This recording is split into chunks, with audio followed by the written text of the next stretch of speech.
Hello, my beautiful blossoms, blooms, and buds. Sorry I'm a minute late. I'm Rosebud Reads, and welcome to my book garden. Happy Wednesday. I don't get to say that very often, but happy Wednesday. Welcome to session or part 6 of Peerless Book 2. It's also our final part of it. So I'm super excited about this. You'll hear some more jingling because I got my hot packs because it got really cold again. Yay. No. Logistics.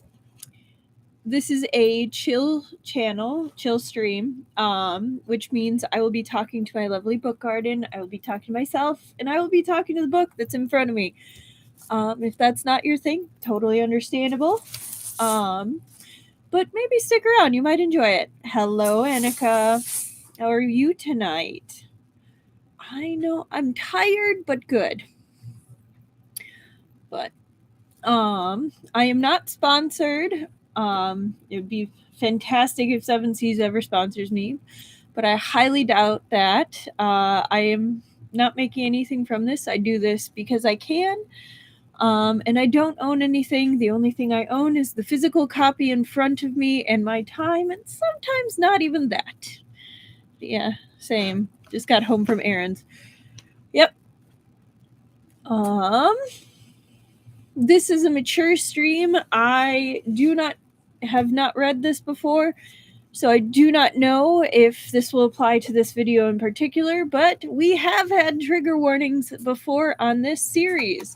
So it may get mature, and I'm not talking sexy times. Not discounting sexy times, but if there is a trigger warning in the title, watch the timestamps. I will leave a basic description of what occurred plot-wise and trigger-wise in the description. So if you do have triggers, mind the timestamps, please. I want everyone to be safe. If you are watching this live, I will do my best.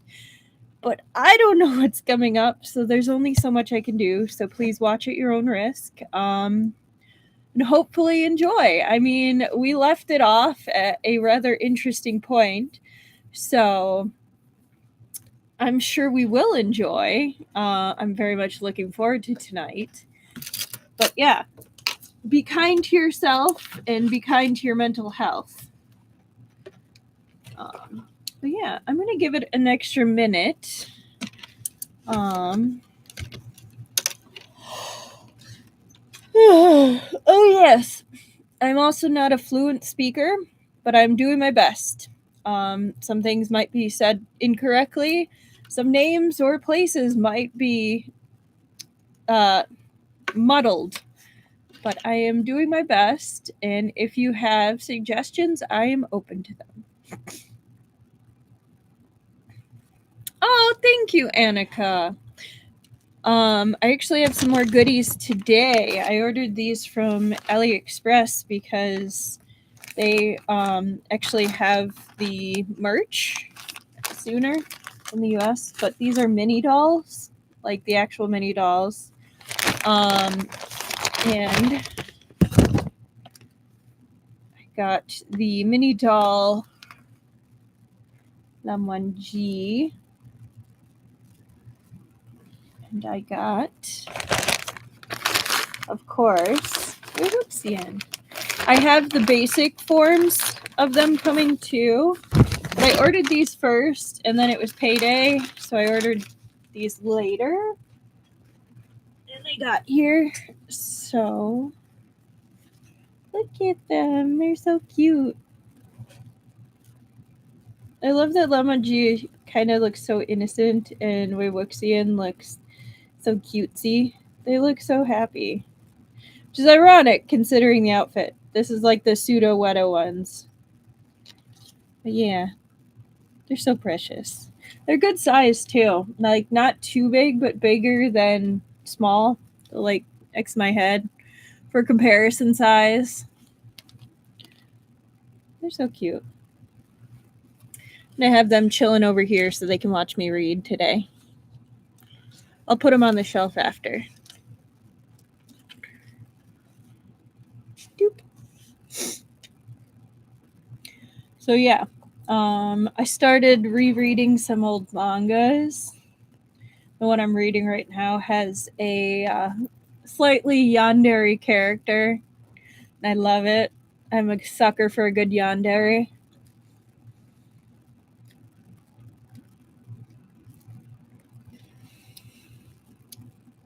Yes.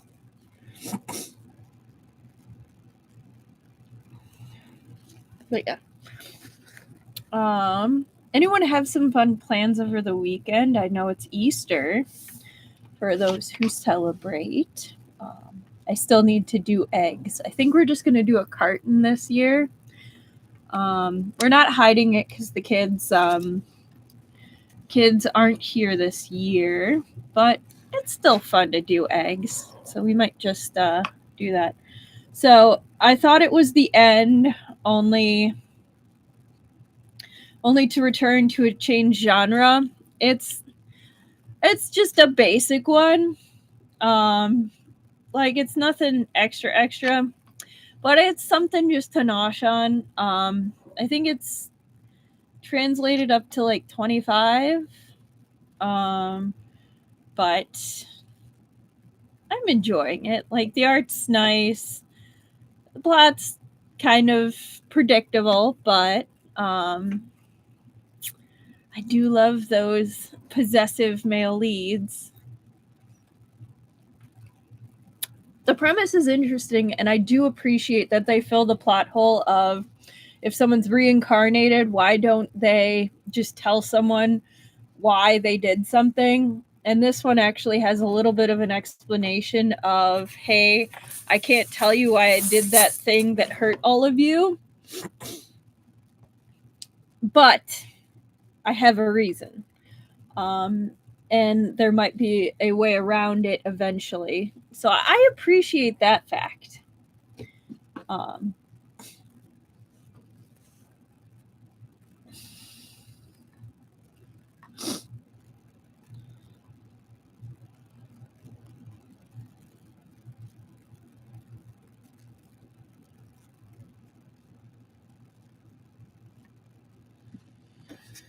Okay. Let's see. I guess we'll just go ahead and get started then. Just you and me, Annika. I hope people didn't forget that we changed the day today. Where is my pen? I see a pen. There we go.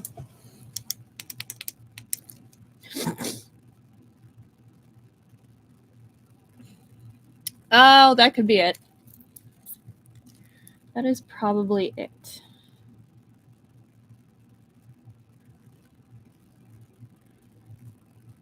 I'm not sure if the story is actually over. It would be kind of anticlimactic if it is.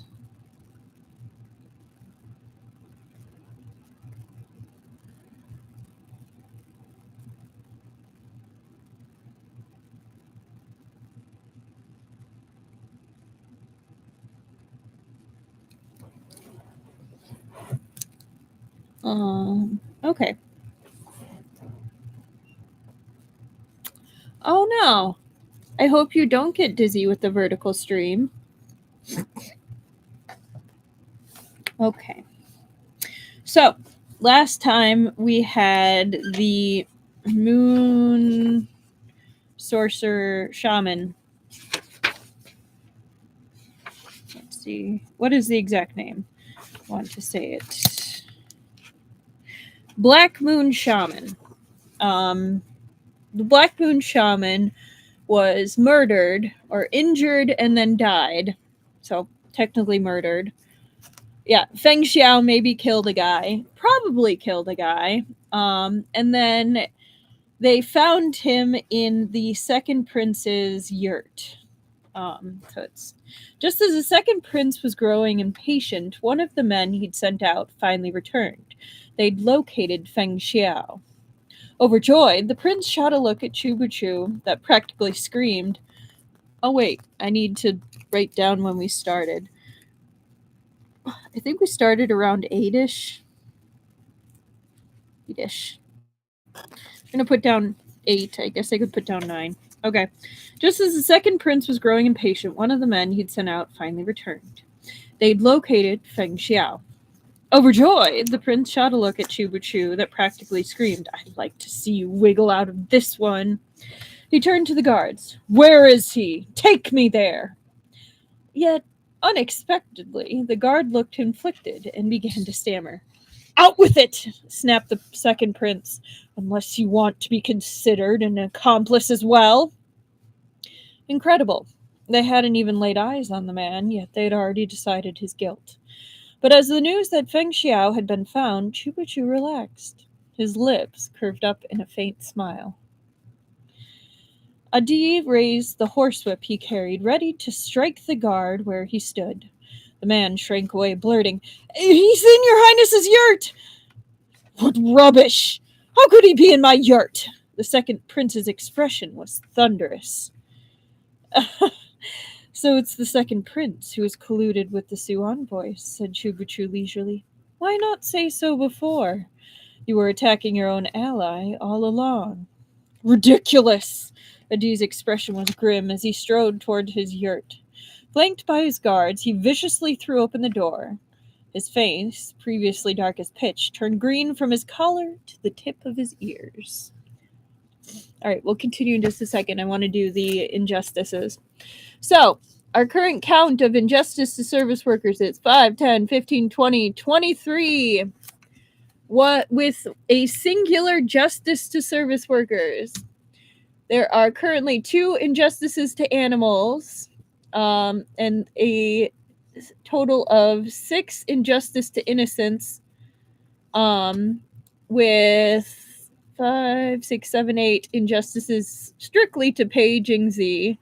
And our current rather outstanding shamelessness counter is at 5, 10, 15, 16, 17, 18. Which is a rather impressive number because we have only started counting that recently.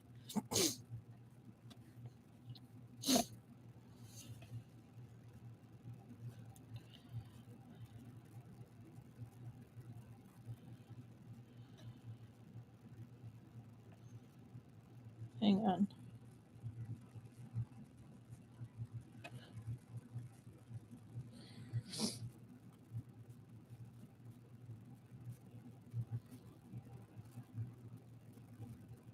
One second.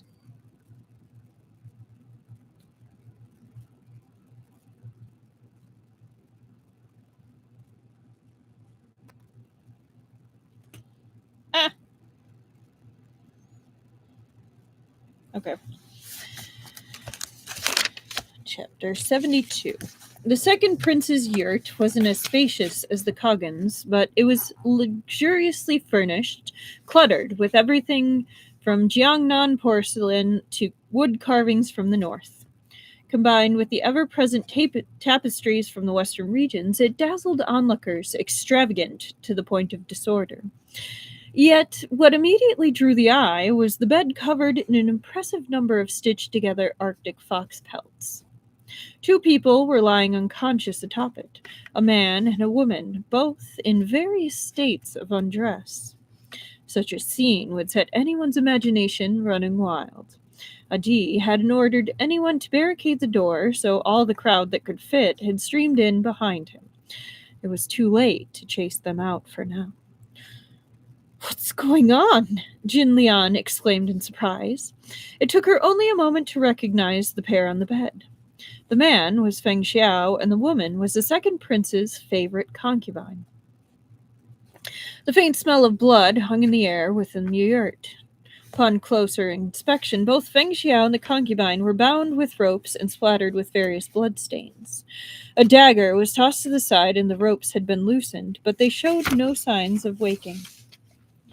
Adi was still reeling when Chubuchu stepped forward. What on earth has happened here? He cried. Why is my deputy envoy on the prince's bed? fiery rage burst through the second prince. He rushed toward Feng Xiao on the bed, thinking to drag him up. But before he could pounce, Feng Xiao's eyes finally fluttered open. He brought a hand up to knead at his temples with a pained expression. When he saw Adi's face mere inches from his own, he shouted in alarm and struck out with his fist. Ah! Adi was only capable of pushing slaves around. He was no match for Feng Xiao. Feng Xiao used no internal energy, only his bare hands, yet within a few blows, the prince was beaten into a howling lump. The guards, who'd been blocked from the earth thanks to Chubuchu and the others standing in the entranceway, finally squeezed their way inside and pulled Feng Xiao and the second prince apart. How dare you strike me? I'll fucking kill you! Adi spat a veritable flood of curses in Turkic. The Gokturk guards rushed forward to seize Feng Xiao. They were overconfident. Within seconds, they too were kicked to the ground to join the second prince.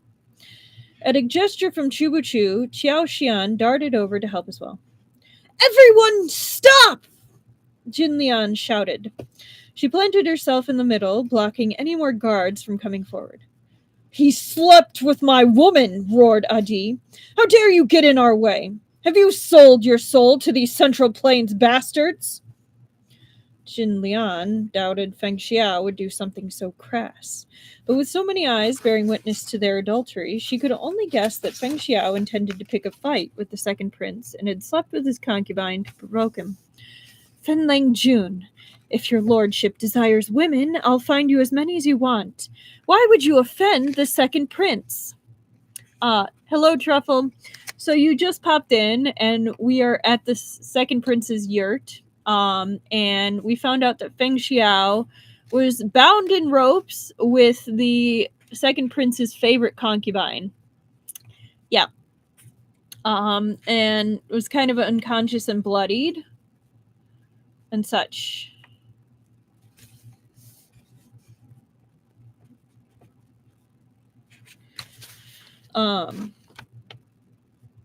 Nonsense! Feng Xiao snarled in fury. With my face, I could have any woman in the Central Plains. Have you any idea how many beauties would line up to spend a night with me? Yet none of them interest me in the slightest. Your second prince doesn't discriminate between men and women. He must have drugged me while my guard was down. I was hoping for a threesome. Have you ever heard of a man who sleeps with someone else's woman while bleeding all over himself? I suggest you ask your prince about his shameful proclivities first. Yes. Few of the onlookers spoke Chinese, so Jin Lian translated Feng Xiao's words. The listeners looked at Feng Xiao, then at the woman on the bed. It was true that Feng Xiao was extraordinarily handsome. Why would he need to steal the second prince's concubine? On the other hand, the second prince, like his father, was renowned for his lasciviousness.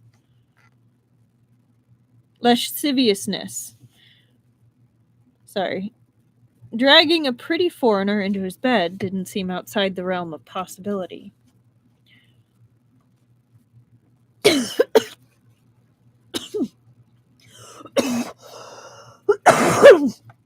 Oh, bubbles. I was betting on the bath scenario too, Truffle.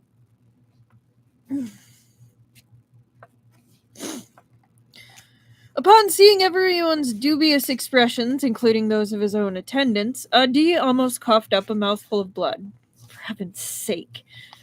He was licentious, true, but he didn't bed men, let alone have any strange fetishes like making his partners bleed. Yishun raised his voice. Adi, even if you dislike these Central Plainsmen, they're honored guests recognized by our father, the Kagan. How could you treat a guest like this? Do you think nothing of the 8 Tribes Conference? The envoys from Kucha and Kuocho are all here. Can they expect similar treatment if they happen to catch your eye? The envoys of the various tribes were all watching this spectacle. At this, the ones who considered themselves handsome all took a large step back. They were dependent on the Western Khaganate, that was true. The Su dynasty was immensely powerful, a nation anyone would be wary of humiliating. Yet the second prince had dared to ravish one of their envoys. There was no guarantee he'd restrain himself with anyone else. Feng Xiao and Chu, reputation demolishers are us. His own brother had leveled such an accusation at him. Adi was about to pass out from rage. Breathing through his nose, he spat back at the first prince. You're the one who likes men. Don't think that I'm the same as you. You think father doesn't know? He's always known. That's why. Adi! This time it was the Gokturk Khatun who'd stopped him.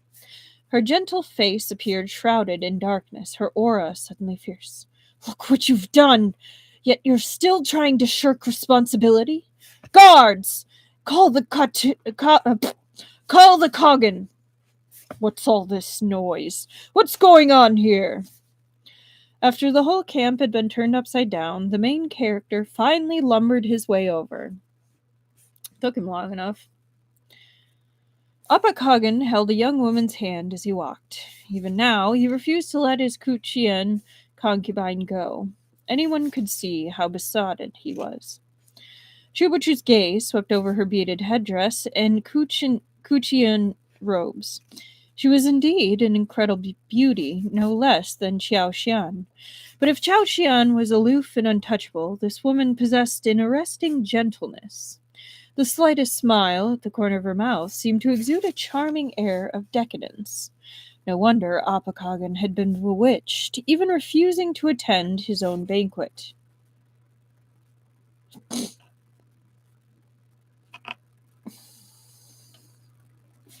As for the Khagan himself, there was a spring in his step and a faint sheen of sweat on his forehead, as if he'd been pleasantly exerting himself only moments ago. Like father, like son indeed. Appa Khagan paid no heed to the knowing looks. He cast around for his son. Adi!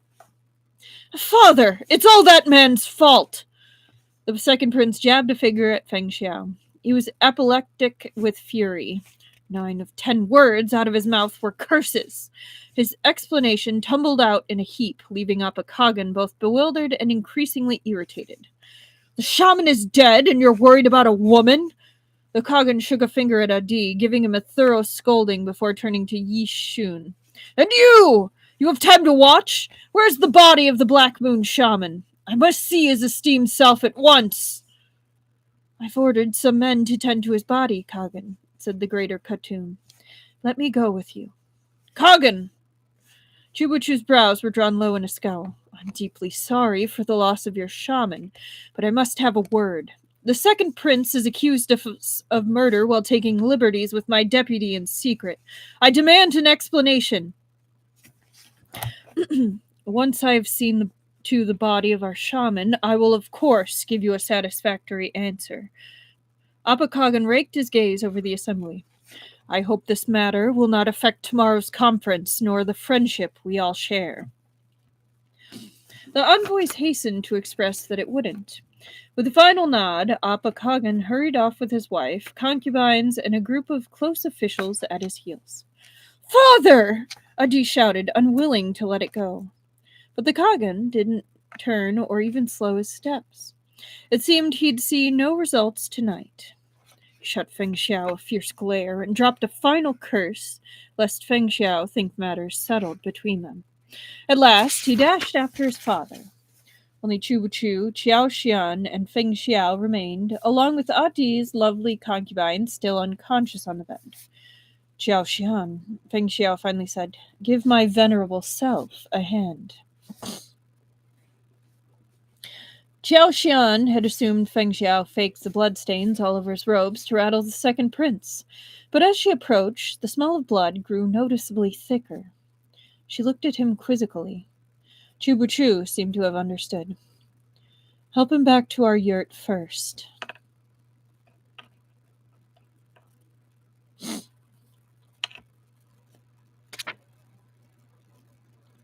The three of them returned to their yurt, where Feng Xiao sat down on the soft bedding and began to undress. Before Qiao Xian could explode at him, he removed his shirt and turned to show his back. A bone-deep wound marred the skin near his shoulder blade, surrounded by dark fingerprints, evidence of internal injuries. Chu Buchu sent Xiao Xian to find some salve and bandages for Feng Xiao's back. She bent to dress the wound, comprehension finally dawning. So you purposely cut yourself in that woman earlier? They do, but he purposely framed himself so that it would avoid suspicion. Hang on. I just realized that this is a little high. Oh, that's better. Oh, but now you can't see my pretty flowers. Hang on. There. That'll do.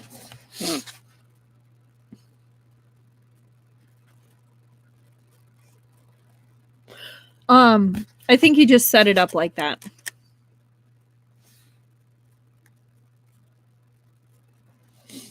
All right.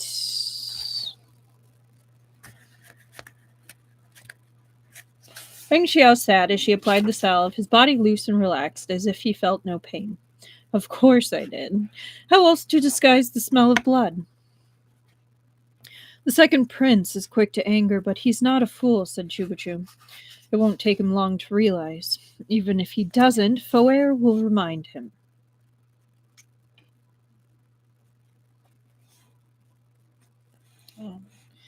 Feng Xiao was a master martial artist. No matter what methods the second prince used, he shouldn't have been able to subdue him, let alone wound him. Yet Feng Xiao seemed unconcerned. Let's get through tonight first.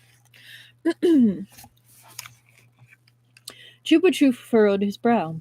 Few can rival your skill, especially in a place this remote. Who here is capable of injuring you?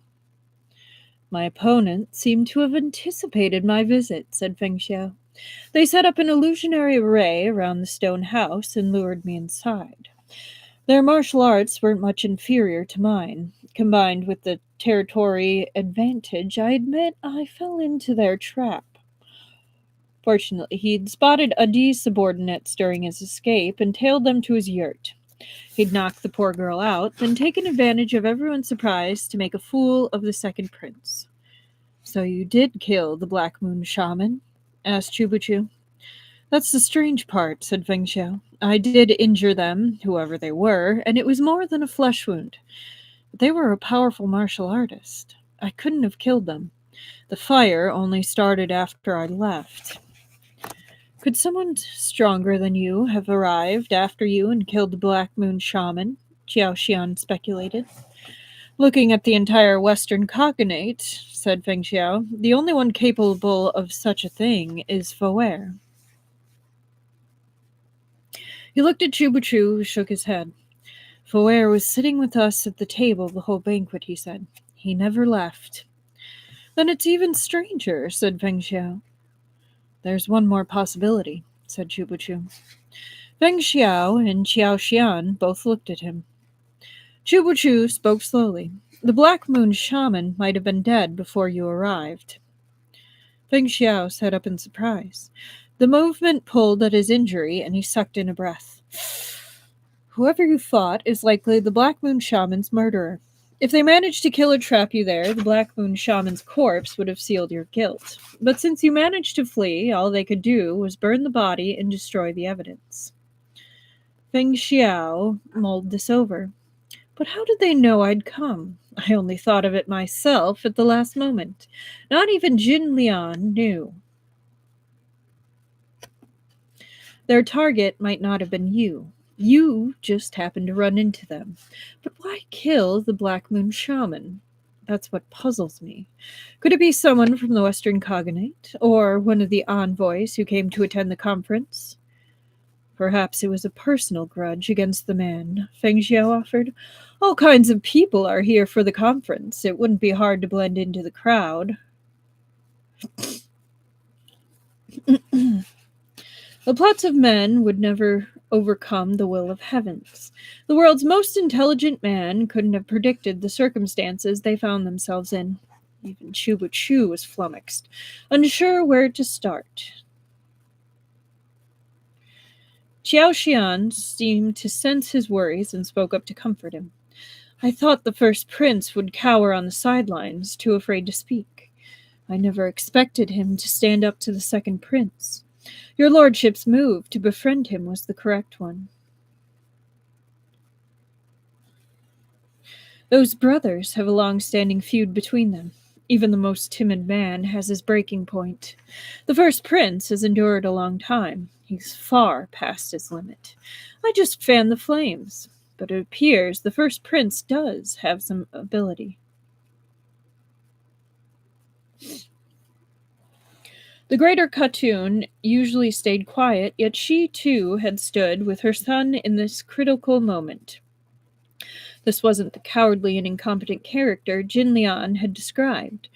But there were the Western Cognate's own internal politics. But these were the Western Cognate's own internal politics.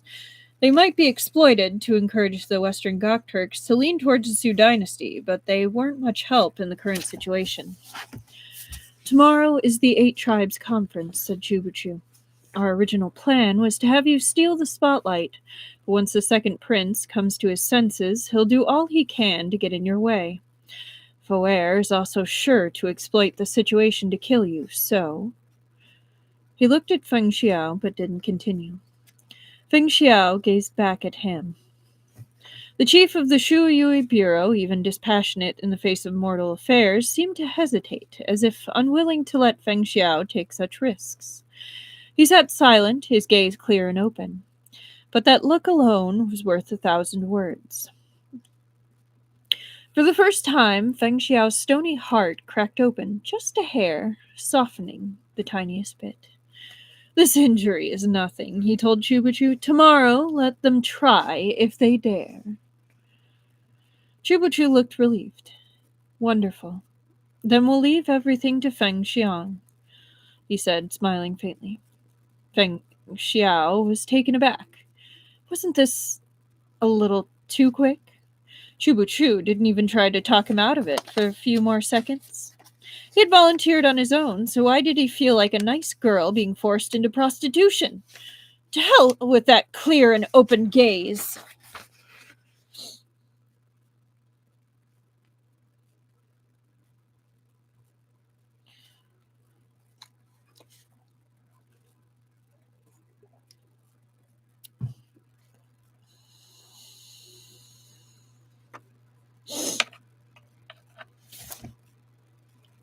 Alright, what time? I'll say 33. Oh, shoot. Where did it go? Did I drop it? I did.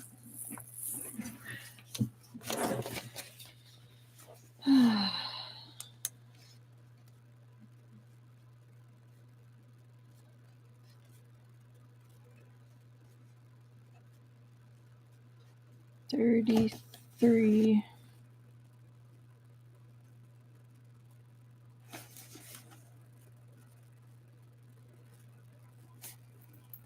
30. Chapter 73. Black Moon Shaman's passing was a great blow to the Western Cognate, but even this couldn't keep the Eight Tribes Conference from proceeding. The next morning, Chubuchu and the rest had just finished washing and changing when Jin Lian's maid, Mugi, brought their breakfast. Once they'd eaten, she explained she'd take them to the conference. Chu Xiancheng, my mistress says that if you wish to see the shaman's body, she will arrange it. Hello, Momar's Rover. We started a little early today, so we've actually already read a chapter. But basically, Feng Xiao ended up in the second prince's yurt, and he was found bloody and tied up next to the second prince's favorite concubine. And basically, Feng Xiao is like, yeah, the second prince totally kidnapped me and wanted to have a way, have his way with me. So, so that was interesting. Yeah. And so now they're looking at the Black Moon Shaman's, well, about to, I'm guessing, look at the Black Moon Shaman's body.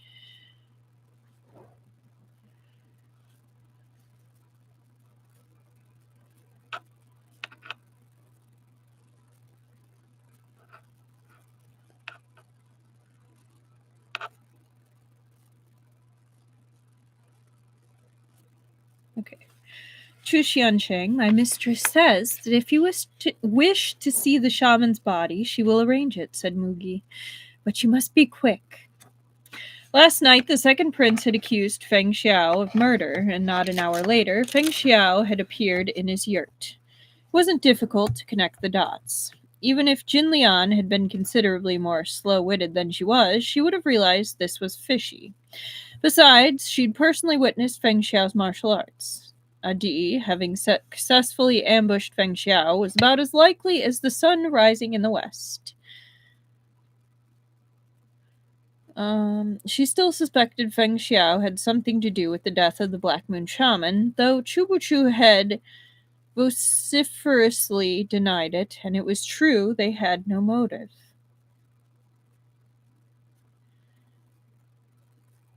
Adi, on the other hand, was audacious and unscrupulous. It was absolutely possible he'd murdered the shaman himself and tried to pin the blame on Chubuchu's group.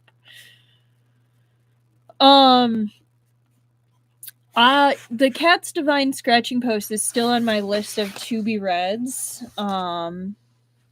but it's high up on the list, so I will read it sooner rather than later.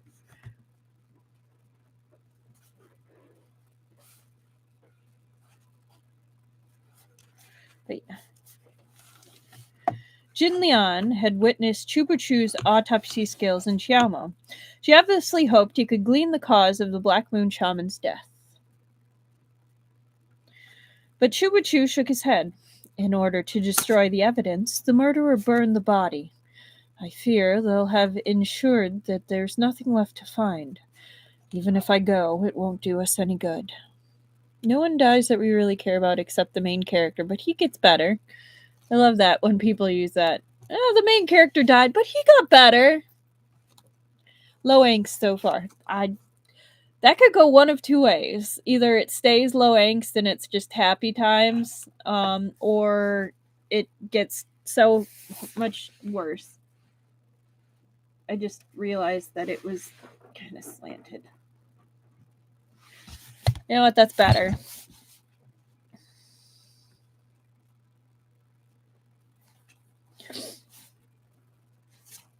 Mugi only had a hazy understanding of his meaning, but she'd passed the message to Jin Lian.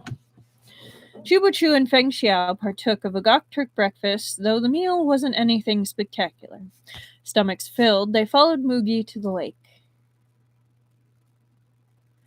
Translated into Chinese, its name was Verdant Lake, so called for the lush green grasses that surrounded it.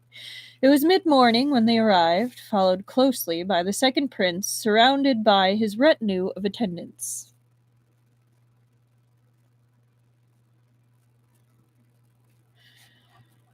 Gone was his fuming rage of the previous night. He swept a cool glance over Chubuchu and Feng Xiao, malice tugging up the corner of his mouth. He undoubtedly hatched some new and nefarious plot. Thor's gaze, too, lingered on Feng Xiao for a moment before moving ponderously away. He knows I'm injured, said Feng Xiao. A martial arts expert became a true master not merely through fighting prowess, but also razor-sharp perception and decisive judgment.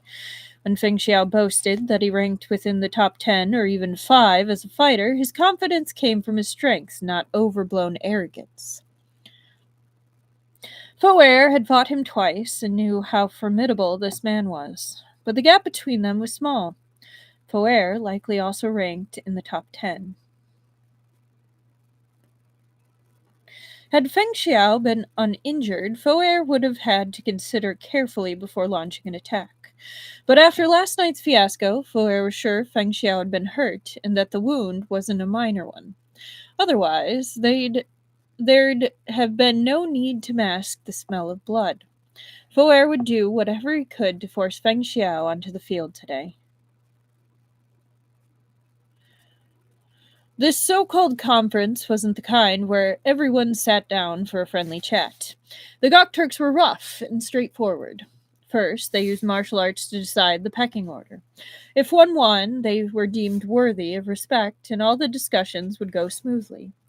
But if one lost, if the Su dynasty's envoys fell to a single strike, who would believe in the might of their emperor? He's guaranteed to request a one-on-one match with you, said Chubachu. So he can kill me in front of everyone, said Feng Xiao. Chubachu nodded. Disposing of Feng Xiao was a sure way to intimidate everyone present. A lazy smile spread over Feng Xiao's face. Goodness, I'm so scared.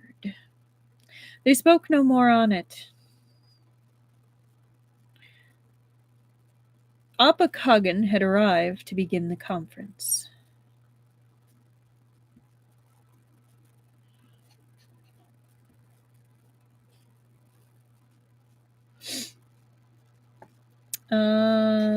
Sorry.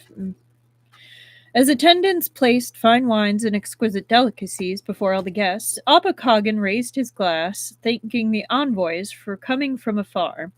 He raised a cup of wine to the Su dynasty and another to Ishbara Kagan, honoring both Chubuchu and Foer with a flood of courteous words.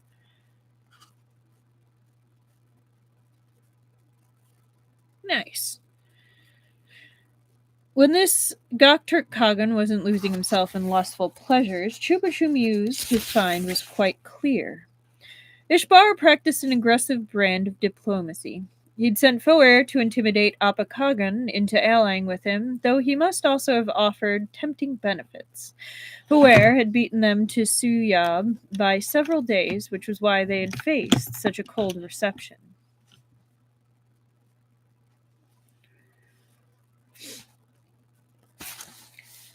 But when Appa Kagan had seen the people of the Su dynasty were not to be trifled with, he backtracked and treated them with courtesy.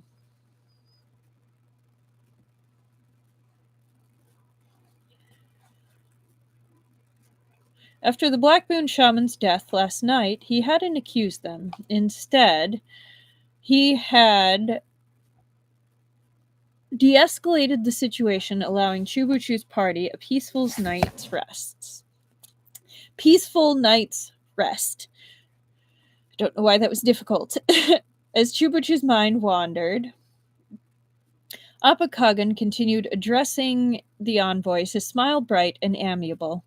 It seemed he'd had a pleasant night. The Black Moon Shaman's murder had no effect on his enjoyment of his new concubine. What a sleazeball. He clapped his hands, and several Gokturk warriors came forward, brandishing curved sabers. I hope you like it, I also. Nice! Unlike the graceful dance of the Kuchian girl the previous night, today's performance was a sword dance, a display of masculine vigor. This style was evolved on the battlefield where real blades and spears glinted with killing intent, and the dance was likewise full of murderous energy. The warriors moved in unison, leaping and somersaulting through the air. It was powerful in its simplicity, a spectacular sight. But few people were in the mood to appreciate the dance. Most were more concerned about the upcoming contest of strength. Oh, you know the history here? Go ahead and share it, Truffle.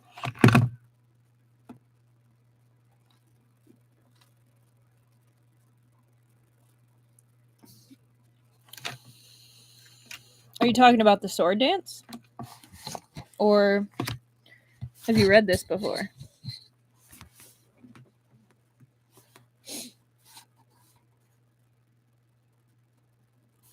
The envoys of the smaller western nations wondered how to stand out, while the lesser Gokturk tribes agonized over how to avoid annexation. Oh, go ahead and cheer. I'd love to hear more about it.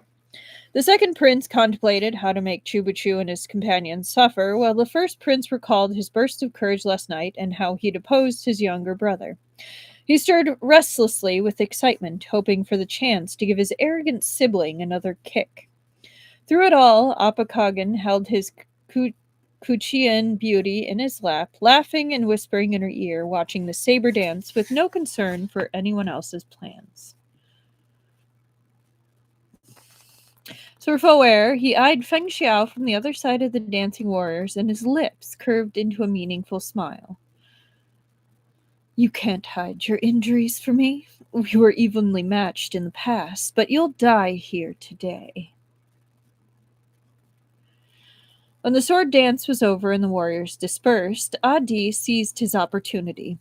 He rose and swept his gaze over the crowd, his expression haughty and satisfied.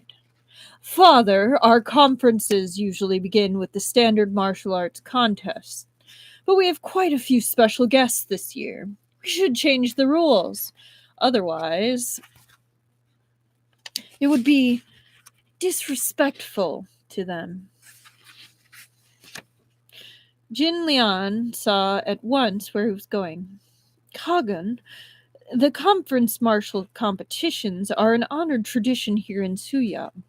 If anything, it would be disrespectful to alter them.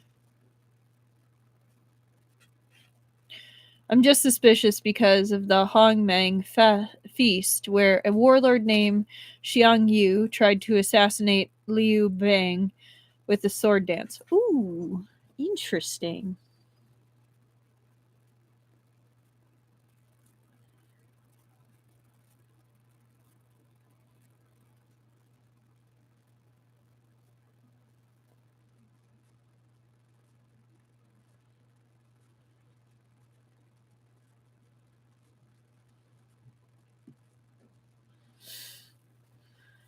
Okay. Where was I? When the sword dance was over and the warriors dispersed, Adi seized his. No, we read that. Apakagan raised a hand to silence her. What kind of changes? He asked with interest. Adi shot Jin Lian a gleeful look. In the past, the competition started with a horseback archery contest, and the winners scored based on distance and accuracy. But Foer is the preeminent martial artist across both the eastern and western cognate. Such a contest is an insult to his skills. Instead, let's try this. Have one person ride while holding an apple, and the archer remain on the ground. The archer must maintain a distance of 100 paces, and whoever hits the fruit will be the victor. Murmurs of surprise rose from the crowd. The ancient practice of hitting a poplar leaf at 100 paces was sufficient to deem one a master archer. Now the target would be in motion and not even at a consistent speed. Someone had to carry it in their hand, jostled up and down as they rode. Missing the fruit was the least of their worries. What if the arrow hit the rider instead? Adi was proposing using human targets. Yeah, oh yay, William Tell stunt on steroids.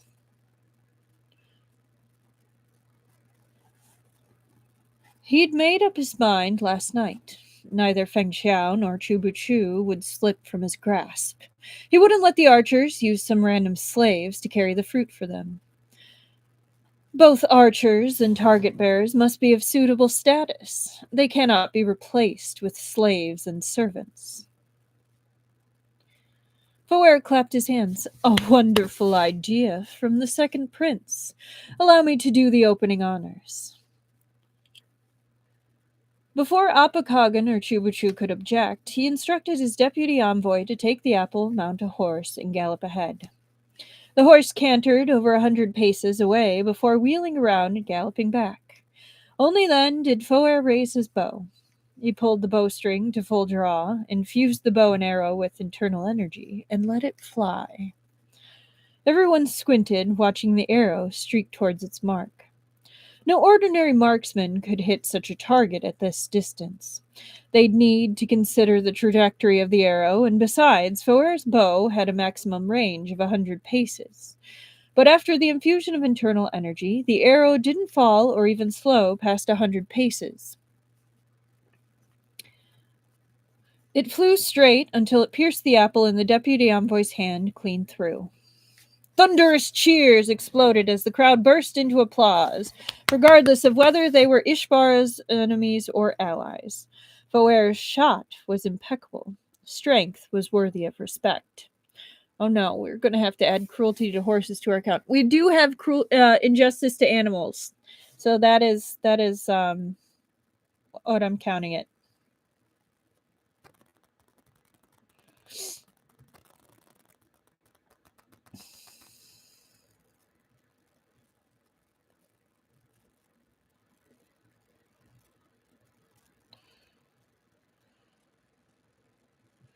Okay. Foer lowered his bow. He looked at Feng Xiao and smiled. He had it all figured out. Of their party of 3, Chupu knew not a speck of martial arts, let alone archery. Qiao Xian was a respectable martial artist, but not necessarily a good marksman.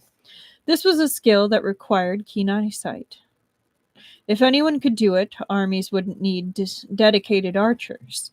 Even if Qiao Xian could draw a bow, there was no way she could hit a target as small as an apple from 100 paces. And if their performance was in any way inferior to Foer, they'd lose. The loss of an archery contest seemed a small thing, but it was not only the Su dynasty's reputation in the various nations of the western regions at stake. Chubuchu risked losing Appa Kagan's respect when it came time to pick his allies. If they didn't want to lose, Feng Xiao had to compete. Yet that, too, was to Foer's advantage. Feng Xiao was injured. Drawing the bow would aggravate his wound. Even if Feng Xiao won the first match, he was sure to lose the second. I feel like she's going to make him eat those words. Yep. Foer smiled broadly. What will you do? It's your loss either way. Chupuchu knit his brows as if he were also worried. He turned to murmur something to Feng Xiao, who looked dissatisfied. After a hushed debate, they both fell silent. Foer watched their quiet dispute. A disagreement before the battle, hearts divided. It only increased their chance of losing. This thought brought him immense pleasure. Adi fanned the flames. Are you afraid, envoys of the Su dynasty? I can hardly blame you. You're no match for Foer, the strongest Gokturk martial artist. Admit defeat now and forget any alliance. I'll plead with my father to gift you some cattle and sheep so you won't embarrass yourselves too greatly when you return to the Central Plains. Foer and Adi weren't allies. In truth, they shared no relationship whatsoever. Before today, Foer had found this second prince coarse and infuriating, inferior to Ishbara Kagan in every way. With such an heir, the Western Khaganate would never be powerful. But now they shared a common enemy. Foer didn't need to say a word for Adi to start hopping about of his own volition. Suddenly, Foer found this prince much less irritating. Oh, good for you. I am of the opposite mind.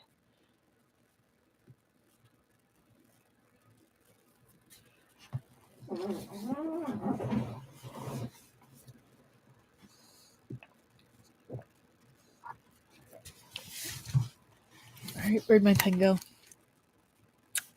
53:45. Let's see.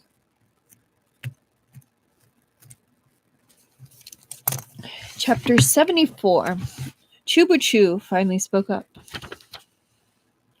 In that case, Qiao Xian will shoot and I will hold the apple. You cannot, interrupted Adi. That woman is your servant. Archers and target bearers must be of appropriate status. They cannot be replaced with slaves and servants. Can a woman represent your Su dynasty? Qiao Xian is not my servant, said Shubuchu coolly. She holds a high position within the Shu Yue Bureau and is an official of the imperial court. The Eastern Khaganate sent their chief envoy to shoot while his deputy held the apple. Adi changed tack. That woman doesn't hold a rank equivalent to the Eastern Khaganate's deputy envoy. You may choose her, but her inferior status will be taken into account in the judging. He looked at Apakagan. Father, what do you say? This... The Kagan stroked his beard and hesitated, but didn't disagree. Adi was elated. Do you insist on sending that woman to shoot? He asked Chubuchu. Chubuchu frowned and glanced toward Feng Xiao, who slowly stood up. I'll do it. The second prince looked like a cat that had gotten into the cream. His plan had succeeded. Foer watched as Feng Xiao raised his bow and nocked an arrow. He waited until Chubuchu was galloping towards him at full speed, then let it fly. The arrow whistled through the air and struck the apple. The distance between Chubuchu and Feng Xiao was almost exactly the same as Foer's shot. Jinlian fretted in silence, afraid Appa Kagan might show bias. But this time the Kagan was fair. Both our honored guests are equally outstanding archers. Adi hadn't expected Chubuchu to comply so readily. He snorted coldly. Yet Foer, though he made no move or sound, was deeply pleased. Regardless of where Feng Xiao's wound was located, Foer was certain that draw had aggravated it. Feng Xiao lowered the bow and cupped his hands at Appa Kagan, then returned to his seat. His movements were free and graceful. There was no sign of discomfort. But Foer noticed a stiffness to his right shoulder when he turned, the motion the slightest bit unnatural. Such details might escape others, but they didn't escape Foer, who'd watched him closely since the moment he stood. By now, the sun had climbed in the sky, and the foot of Mount Sanmi was broiling. Most of the assembled guests wore light and breezy attire, but peeking out of Feng Xiao's collar was a white cotton top, with a thick outer robe layered over. This wasn't because Feng Xiao feared the cold.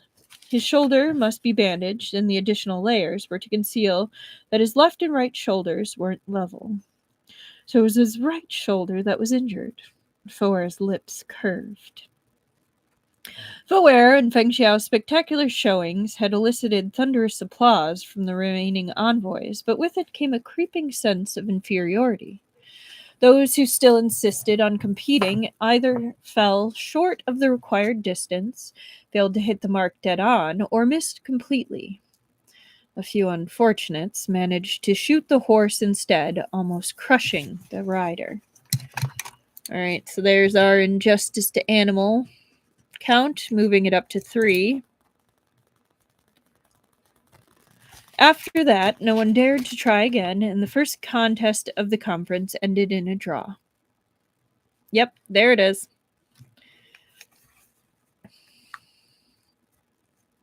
Yet, having failed to embarrass the Central Plainsman, the second prince was far from satisfied.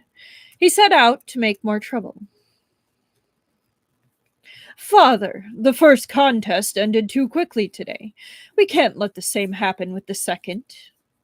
Appa Kagan nodded. What do you propose?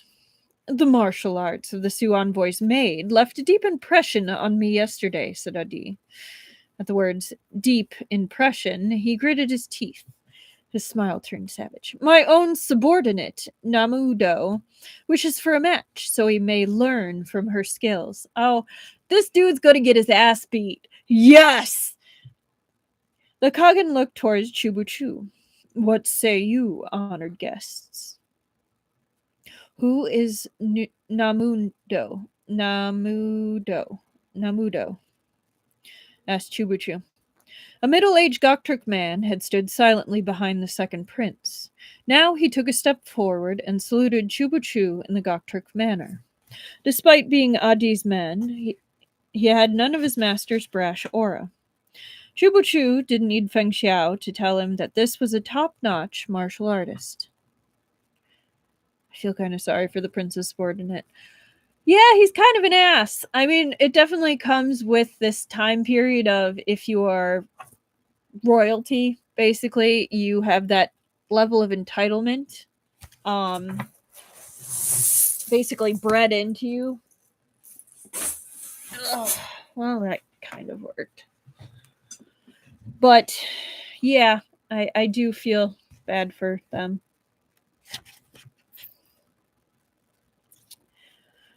Can you win? Chubuchu asked Xiao Xian in a whisper. I haven't seen him in action, said Xiao Xian. He wasn't at the second prince's side yesterday, but look how calm he is. He must be strong. This subordinate is willing to try. Hello, Esper Lady. We just started the trials. We finished the scene in the tent, and the whole setup. And Feng Xiao is injured. We just did the apple contest where they're riding the horse and shooting the arrow. So now we are at the Namudo part where Adi is challenging Xiao Xian to fight one of his subordinates.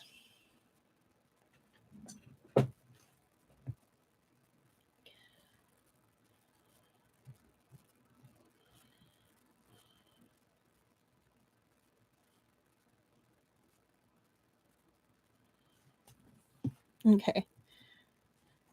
So that's kind of where we are, Esper Lady. And so that's what we're about to see. Tubachu. Tubachu read between the lines. Had this man been present yesterday, Xiao Xian might not have been able to step on the second prince's head the way she had. Many looked incredulous as they watched the delicate-looking Xiao Xian step gracefully out. Only a few had witnessed the scene before, in the royal yurt the day before, when Xiao Xian had crushed the second prince into the floor. How could this young, beautiful woman be a match for a Goktuk warrior like Namudo? Before anyone could wonder further, Namudo threw the first punch. A single glance revealed the power behind the blow. His was a style that valued sweeping motions and brute force. Xiao Xian was slender, her footwork swift and agile, a complete contrast to Namudo. Yet she didn't shirk in the face of these heavy blows. Two silhouettes clashed, one gray and one white. The first was as fierce and vigorous as a tiger, his every punch capable of collapsing mountains and shattering earth as it whistled through the air. The second was weightless as a dragon cutting through water, her sword glare weaving through the wind from his fists, a wicked killing intent cloaked behind an ethereal exterior. If her opponent was even a little deceived, even slightly careless, they'd find themselves at her mercy. Namudo should have looked down on an opponent like Xiao Xian, but he didn't. He brought his full focus to fighting her and ignored all else. How does he compare to Xiao Xian? Chubuchu asked. In time, he might become a second Foer, came Feng Xiao's answer. Chubuchu frowned.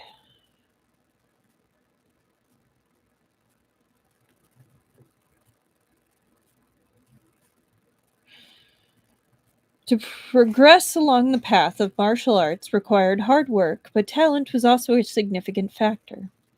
Feng Xiao's natural talent was extraordinary. Foer's, too, went without saying. No matter how hard they worked, someone without talent would never become a peerless expert, let alone a martial arts grandmaster. If Feng Xiao and Namudo could grow to rival Foer, he had recognized Namudo's gifts. What was more, Namudo showed neither arrogance nor contempt when facing a woman like Xiao Xian. In this regard, he showed better judgment than Foer. Against this opponent, Xiao Xian would find it difficult to emerge victorious.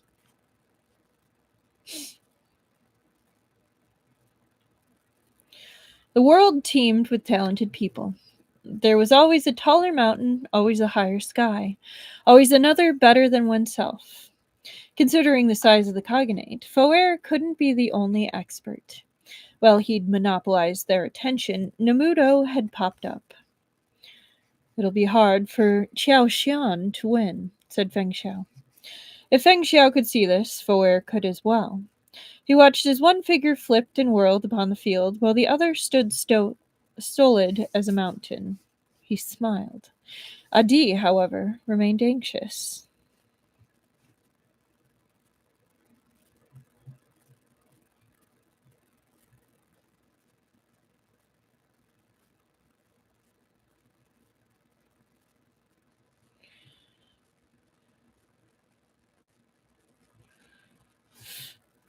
It'll be hard for He was a mediocre fighter and couldn't tell who was the stronger of the two. Like many amateur spectators, he felt Namuto's slow striking steady strikes were inferior to the quick and graceful flow of Qiao Xian's form. What are you smiling for? The second prince snarled, glimpsing Foer's expression out of the corner of his eye. Foer was unprovoked. He answered good-naturedly. I'm merely happy for you, second prince. Adi scowled. What's there to be happy about? Namuto's victory is nigh. You mean Namuto can defeat the woman? Prince asked, taken aback. The Central Plains woman has superior qigong, said Foer, but she will eventually exhaust her stamina. Namuto has abundant internal energy, and his fist techniques, though simple, are powerful.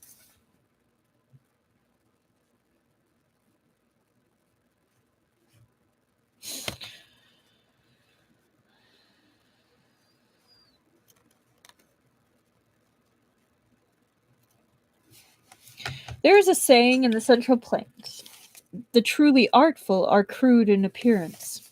At that moment, Namuto struck Qiao Xian hard in the stomach. She froze and stumbled back a few steps, barely managing to recover her balance. Namuto seized his advantage and closed in, leaping up to kick the sword from her hand. He spun in the air, and his foot slammed into Qiao Xian's waist.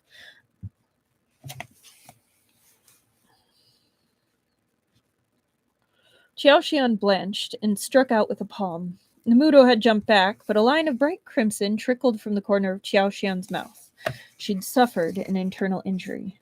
Stop! Chubuchu rose swiftly from his seat. We concede! Stop the fight!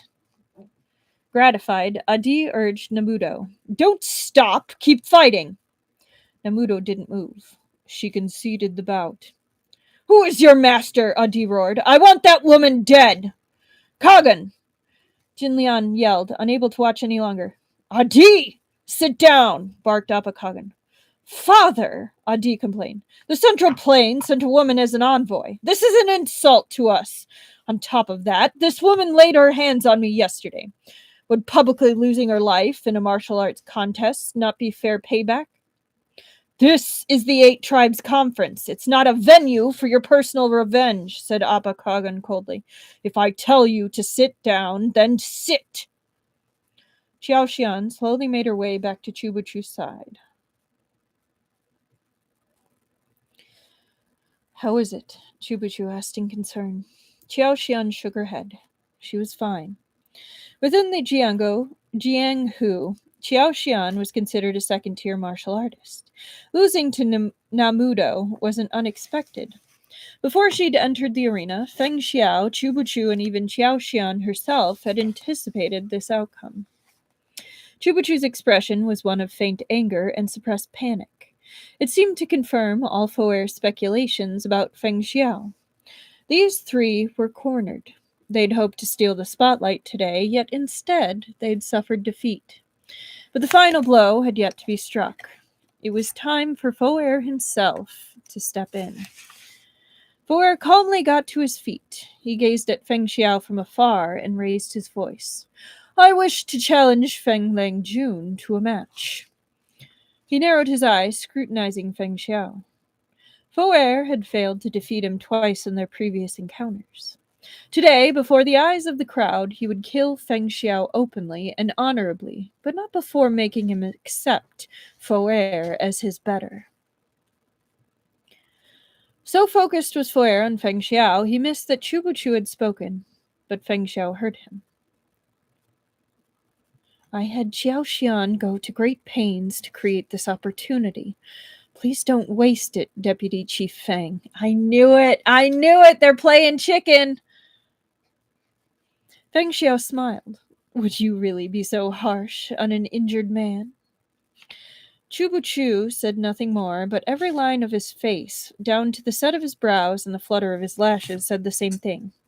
Yes, I would. My goodness, I am having such a hard time finding this pen.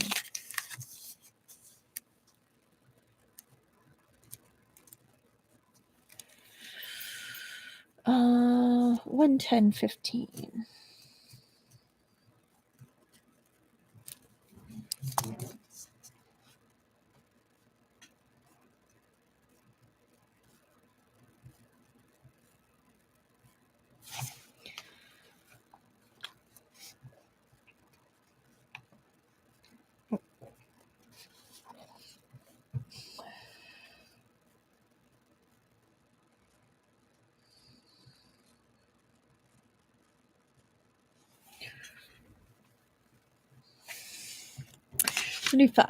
Chuba Chu had a heart as hard as iron. Feng Xiao breathed a quiet sigh, face showing helplessness as he walked towards Foer. He walked slowly, almost hesitantly. Foer didn't hurry him. He waited patiently until Feng Xiao was a few feet away. I thought the prince was overdue for a humbling. Oh, I think quite a few people are about to get humbled.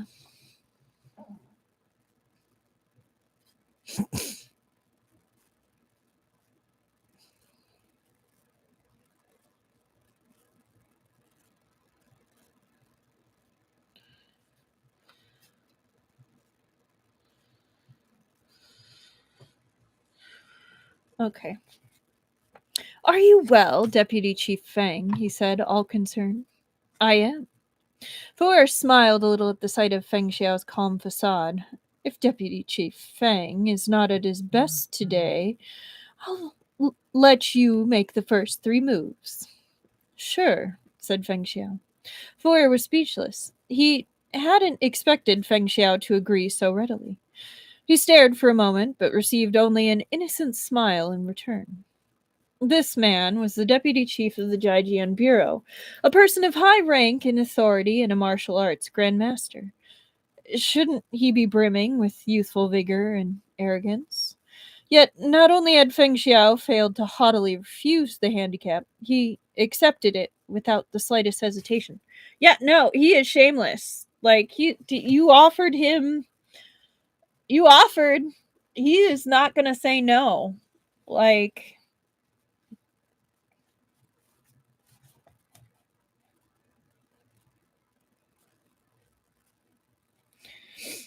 but yeah. Instantly, Foer regretted his offer, but the words were spoken. He couldn't take them back. All he could do was beckon towards Feng Xiao. Then please, go ahead. Feng Xiao was entirely unapologetic.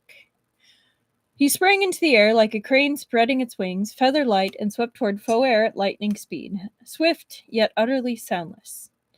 Foer's heart went cold. He instinctively moved to counterattack before he remembered his own promise. In a blink, he switched from offensive to defensive and dodged to the side. But Feng Xiao clung to him like a shadow. Wherever Foer stepped, Feng Xiao followed, striking out with palms channeled full of internal energy. The words he'd spoken bound him. Foer reined in his attacks and dodged Feng Xiao a second time. He was beginning to realize Feng Xiao didn't need those concessions at all. He'd only allowed Feng Xiao 3 moves, but to Foer, the assault felt unending. Yeah, it would be hilarious if he killed him in the first 3 moves.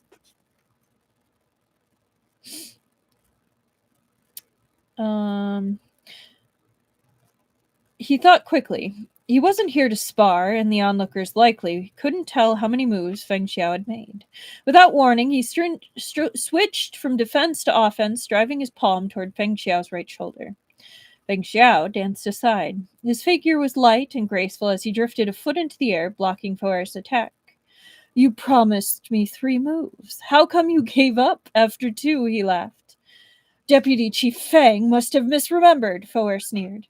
He didn't slow his attacks in the slightest.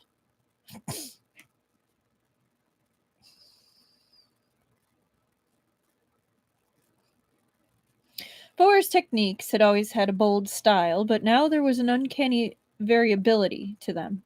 He circled Feng Xiao, looking for an opening to deal him a fatal blow. But Feng Xiao was just as swift as he flashed left and right, his clothes swirling, leaving Foer no gaps to find. Why would Feng Xiao do that? He has a wonderful new toy. They'd yet to start fighting properly. When martial artists of their caliber went all out, the sight was nothing like their current game of hide and seek. To onlookers, Feng Xiao's moves appeared downright cowardly, as if he was too afraid to face Foer straight on. Foer, on the contrary, took this as more evidence that Feng Xiao was injured and feared a direct confrontation. He could dodge all he liked and deplete his strength until it ran out. Foer was in no rush. Yet on the sidelines, Adi was ill with ease. He definitely is like a cat. Either a cat or a fox.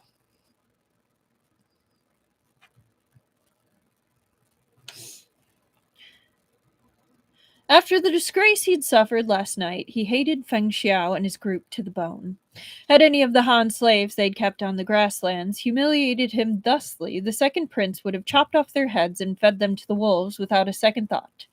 But he couldn't even beat Qiao Xian. Confronting Feng Xiao was out of the question. Their status as envoys tied his hands for now, but his heart was filled with simmering rage. Foer and Feng Xiao had tied in the archery contest, much to the second prince's consternation. He wished for nothing more than to see Foer send Feng Xiao to his grave with the single strike of a palm.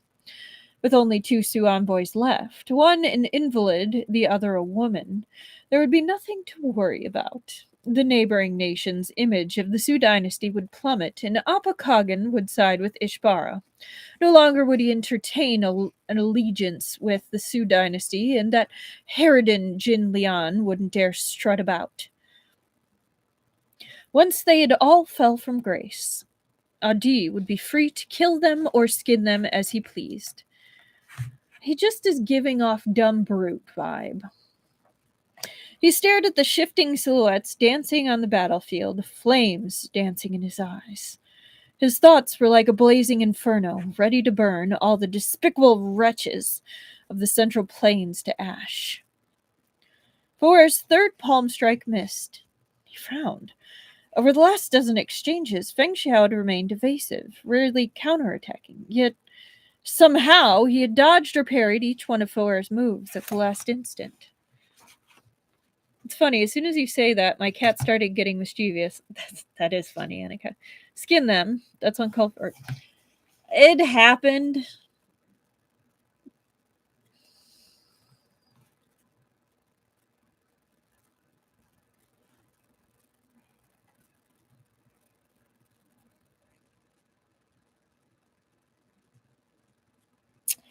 Why wasn't he striking back?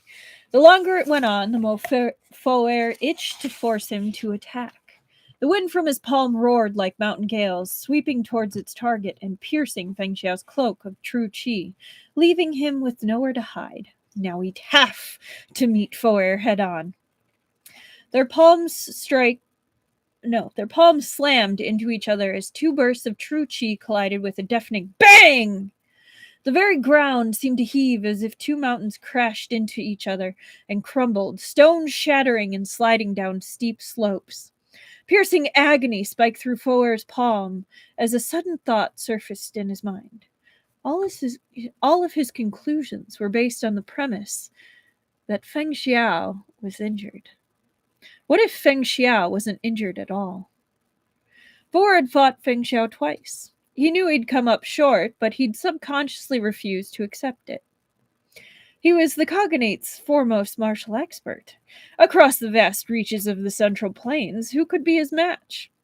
If Feng Xiao was injured, Foer would no longer be at a disadvantage.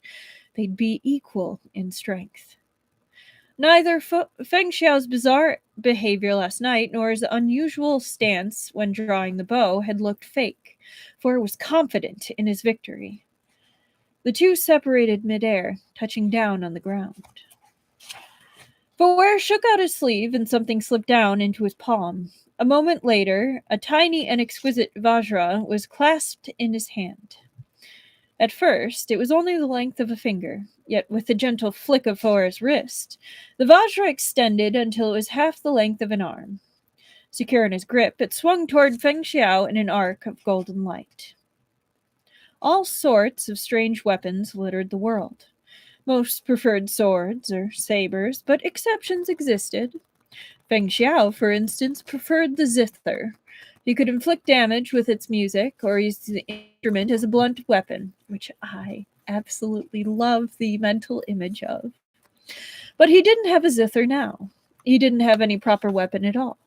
Faced with a Vajra that was rushing towards his head like a meteor, he had two choices: avoid it or face it head on. Faware was certain Feng Xiao would try to evade. Thus, before this move, he'd sealed all Feng Xiao's escape routes. Now that the Vajra was impossible to avoid, Feng Xiao would have to give the battle his all. Feng Xiao sucked in a breath, drawing up a lungful of true qi. He raised himself up as if prepared to catch the Vajra with his bare hands. How useless! Faware's mouth opened in a silent, sneering laugh. The fatal strike wouldn't come from the Vajra, but from another place entirely.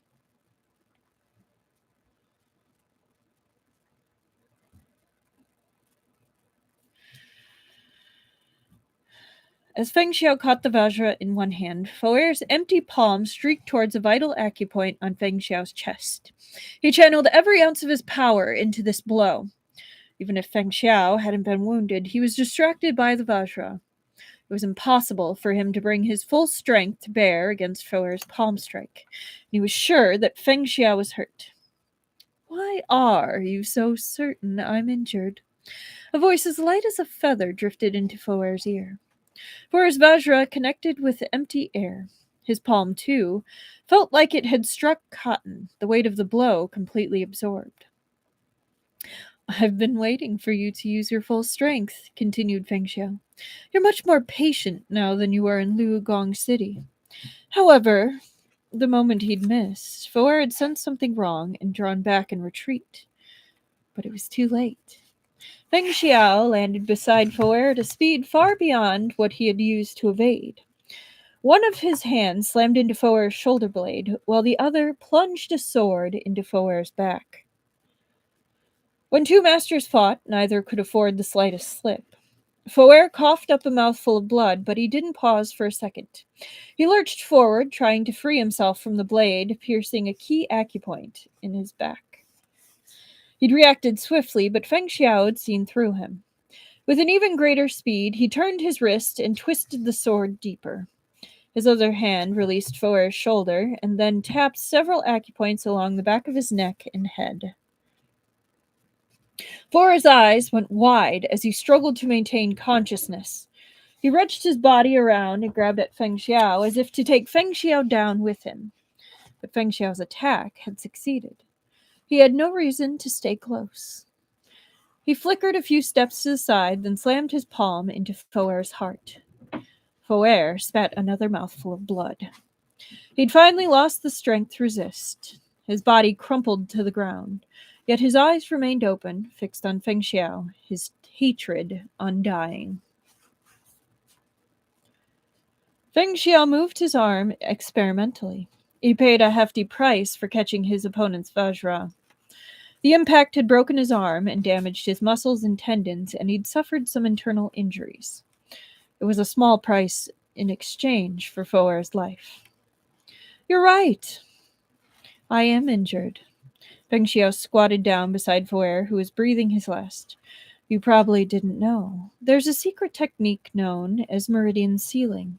It temporarily seals your injured meridians in exchange for a boost in power. There are side effects, yes, but it allowed me to take your life. A worthy trade. Also, hang on.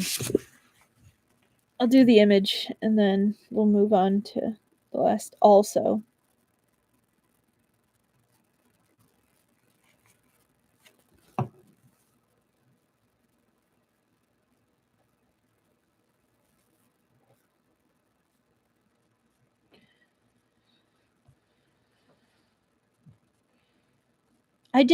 Personally, I did not imagine Foer to look like that.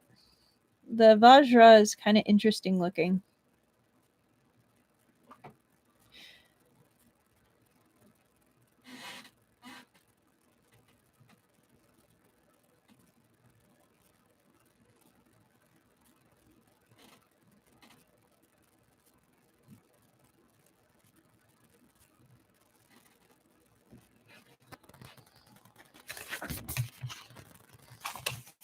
Okay.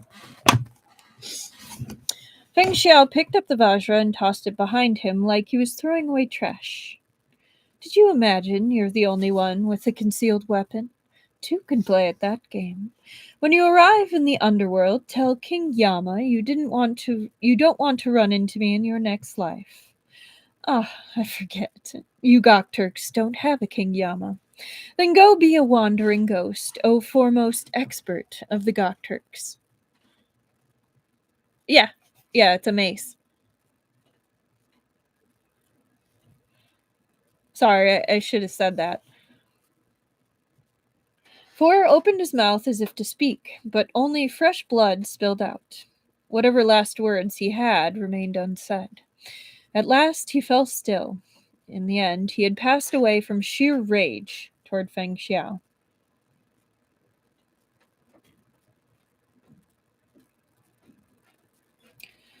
All around was stunned silence. The greatest expert of the Gok Turks had perished. Half an hour earlier, the crowd had been certain Feng Xiao would be the one to lose his dignity or his life. Prince Adi sat frozen, with a grape halfway to his mouth. He stared at Feng Xiao, mouth agape and hand hanging in midair, looking for all the world like a shocked statue. Feng Xiao turned to him and smiled. With a great shout, Foer's deputy envoy rushed toward Feng Xiao. Blood sprayed into the air, hitting the ground at the same time as the deputy envoy's corpse. Two envoys of Ishbara, one of them almost a martial arts grandmaster, both dead, just like that. The second prince's hand trembled. His gaze fixed on Foer's face, eyes still wide in death. For the first time in his life, he felt the urge to shrink behind his father and hide. All right, we have two more rather short chapters, and then we're going to be done with book 2 and done for the night.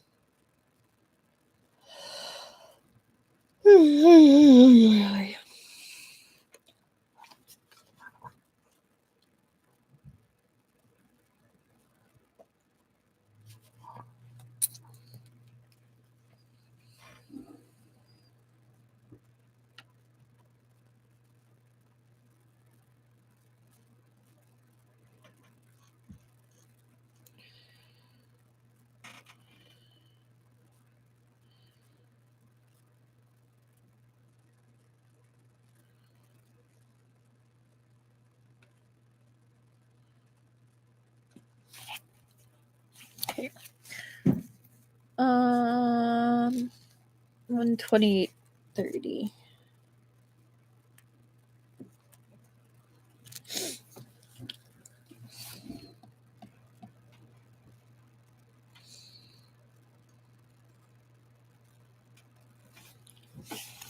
Chapter 76. The crowd stood frozen. Everyone, Apakagan included, stared blankly as Feng Xiao wiped the blood from his blade onto Foer's clothes before slowly sheathing it at his waist and walking toward the second prince. "Stay back! I'm warning you! Another step and you're dead! Guards! Help me!" Adi shouted incoherently, uncaring of whether Feng Xiao understood. Step by step, Feng Xiao stalked closer. Terror overcame the second prince. He threw away all other considerations and half stumbled, half crawled behind Appa Kagan, staring at Feng Xiao in alarm. Gokturk guards stepped forward with sabers in hand, warning Feng Xiao to stay back.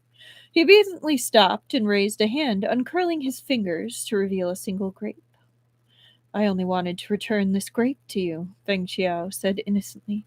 "But if you don't want it, I'll deal with it as I please." He pinched the grape between thumb and index finger, crushing it to a pulp.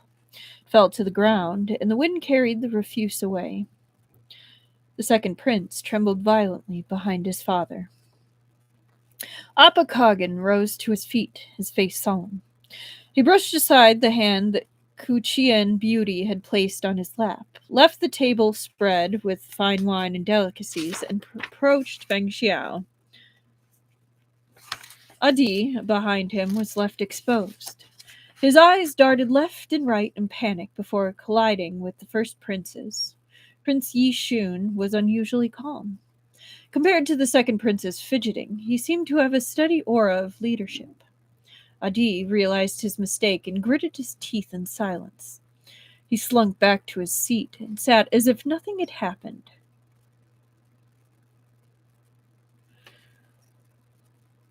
The assembly watched as Appa Kagan approached Feng Xiao, but the scene they'd expected, the blame and interrogation, didn't occur.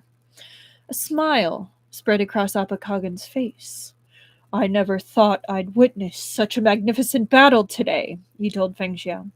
"In the words of we Gokturks, you are a warrior blessed by the wolf god, worthy of respect." Chubuchu stepped forward and whispered a translation to Feng Xiao in Chinese.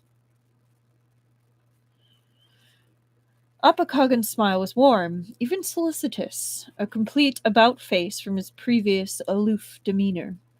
Foer had been stronger than anyone in the Kagan's court, and thus Appa Kagan had treated him with great respect. Not only did Foer enjoy the backing of the powerful Eastern Khaganate, he was the Khaganate's preeminent martial artist. The Gokturks admired might and bowed to the strong. But now Feng Xiao had slayed Foer. There was no question of who was stronger. Any of the Gokturks could reach the simple conclusion, let alone Appa Kagan. His complete transformation wasn't surprising, nor did the Khatun, the first prince, or the other Gokturk officials see anything amiss. After all, if Feng Xiao could fell Foer easily, who could stop him if he wished to kill everyone present? Perhaps some worried Ishbara would retaliate, but for Appa Kagan, a good relationship with the Sioux envoys was more pressing. He had to pick a side, and now it seemed there was no need to antagonize. No more need to antagonize. Agonize.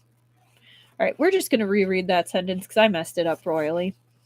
He had to pick a side, and now it seemed there was no more need to agonize. Feng Xiao's smile was so radiant, everyone was dazzled at the sight of it. "Thank you kindly for your praise, Kagan. However, this man was the foremost Gokturk martial artist, as well as a trusted subordinate of Ishbara Kagan. Are you not worried Ishbara will be furious and lead his troops in annexing your lands?" Appa Kagan tore his eyes away from Foer's corpse and gazed at the smiling Feng Xiao. A chill raced up his spine, and he drew his cloak tighter around him. "It was my honor to witness a battle between masters. Swords and blades have no allegiance," he said with a wry twist of his mouth. "Ishbara Kagan would surely understand." With that, he waved a hand, calling for the bodies of Foer and his deputy to be removed. Two Gokturk attendants hurried forward to drag off the corpses. The Gokturks placed no value on returning the dead to their homeland. Ishbara Kagan wouldn't be interested in collecting their bodies. Even the number one Gokturk expert received such treatment in death. It was a miserable sight. Chubuchu and Feng Xiao, however, felt no sorrow. To be soft on an enemy was to be harsh on oneself. Appa Kagan returned to his seat to resume the conference as if two men hadn't just died in front of him. The other envoys were only too happy to play along. They called out praise for Feng Xiao's excellent martial arts, naming him peerless and unparalleled. Name drop, peerless! Compliments pouring from their mouths as if they were terrified to stop. The martial contests weren't over, but no one was foolish enough to challenge Feng Xiao again. Appa Kagan allowed Feng Xiao to rest and urged two Gokturks to enter a wrestling match on the field, much to the appreciation of the crowd. Yi Shun made his way over to personally offer a toast. Appa Kagan smiled and watched without interfering, waving away the Kuchian beauty and summoning Jin Lian to his side.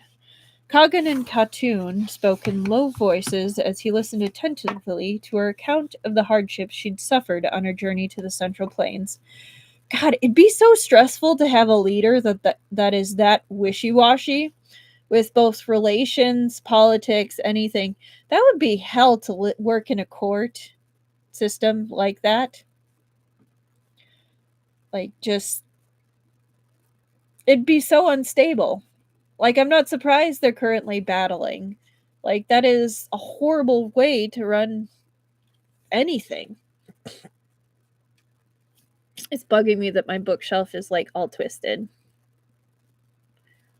There we go. That's better. I mean, it's a little high now. Okay. I just don't like it.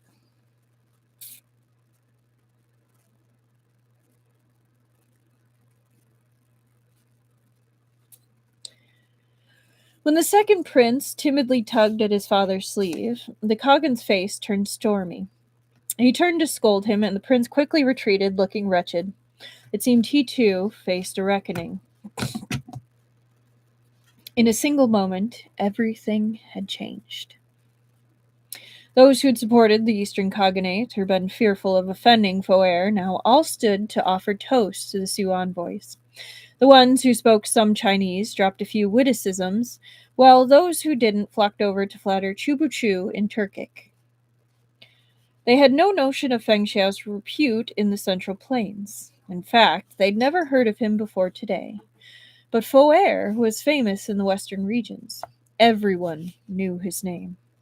Personally witnessing the death of such a figure was a brutal shock. It was not only the people of the Central Plains who knew how to read the skies. It was human nature to seek benefit and minimize loss. The Sioux dynasty loomed large over the land, and now Feng Xiao had killed Foer. The crowd removed the final feather, and the balance in their hearts tipped straight away. The once swaying scale stabilized, and they came to their decision. Appa Kagan had spoken just a few words, but everyone had seen him reprimand the second prince. He was sure to seek out Chubuchu's party by tonight at the latest. Although an alliance wasn't yet set in stone, it was increasingly likely. Chubuchu finally breathed a sigh of relief. I've made some great contributions this time, Taoist Master Chu. Don't you have anything to say? Asked Feng Xiao, the picture of composure at his side. Chubuchu looked at him bewildered. Do we not work for the glory of the court and to relieve the emperor's mind of worries? Chubuchu had already sent Xiaoxian back to her yurt to treat her injuries, or she'd certainly have been sneering at Feng Xiao by now. Ha! Don't try that with me. The corner of Feng Xiao's mouth twitched.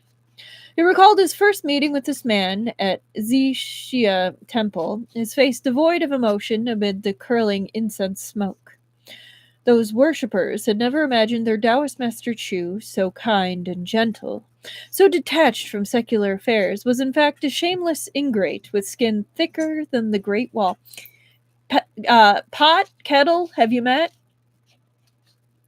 I had to seal my meridians to kill Foer just now. My chi and blood are suffering backflow, and my true chi is circulating in reverse.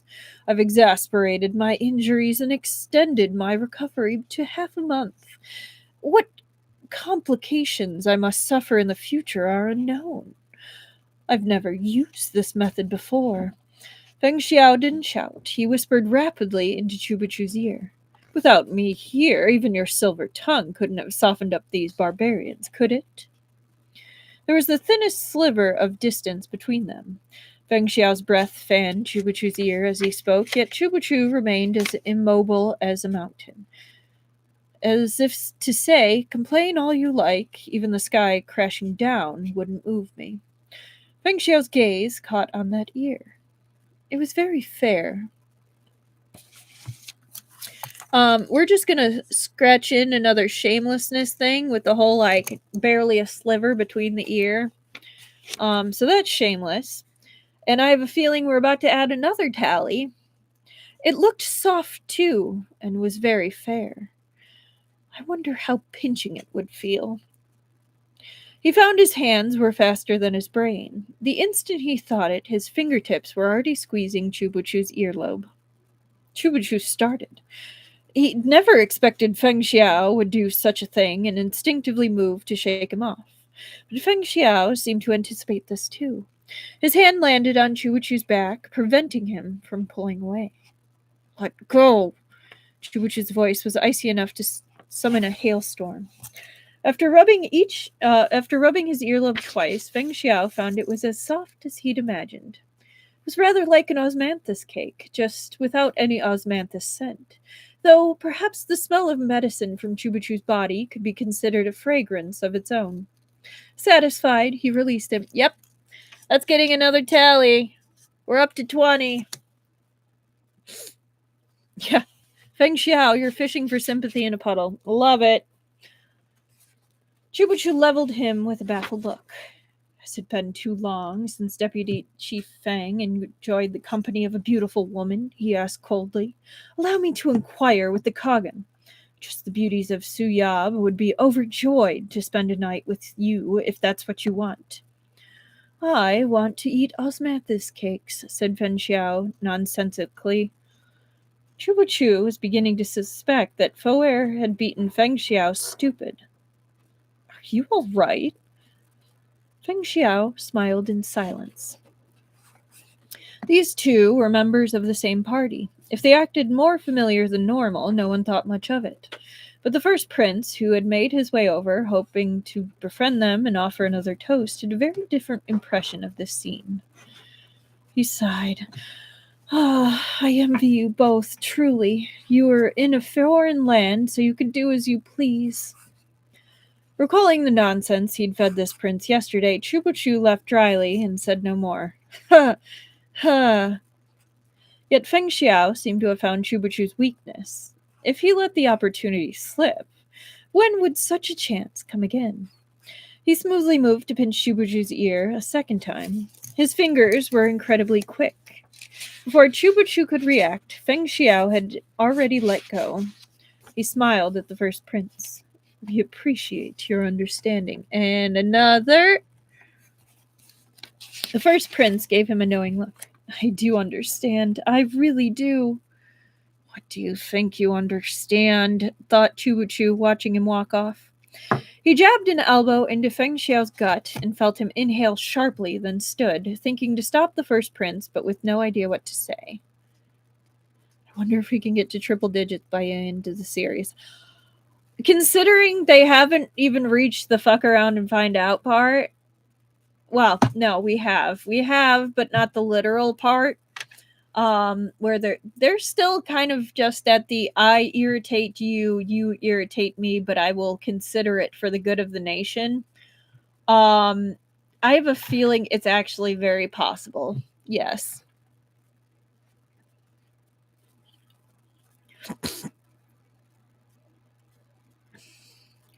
Feng Xiao chuckled. You dug this hole yourself, you know. Even if you cry, you'll have to jump into it.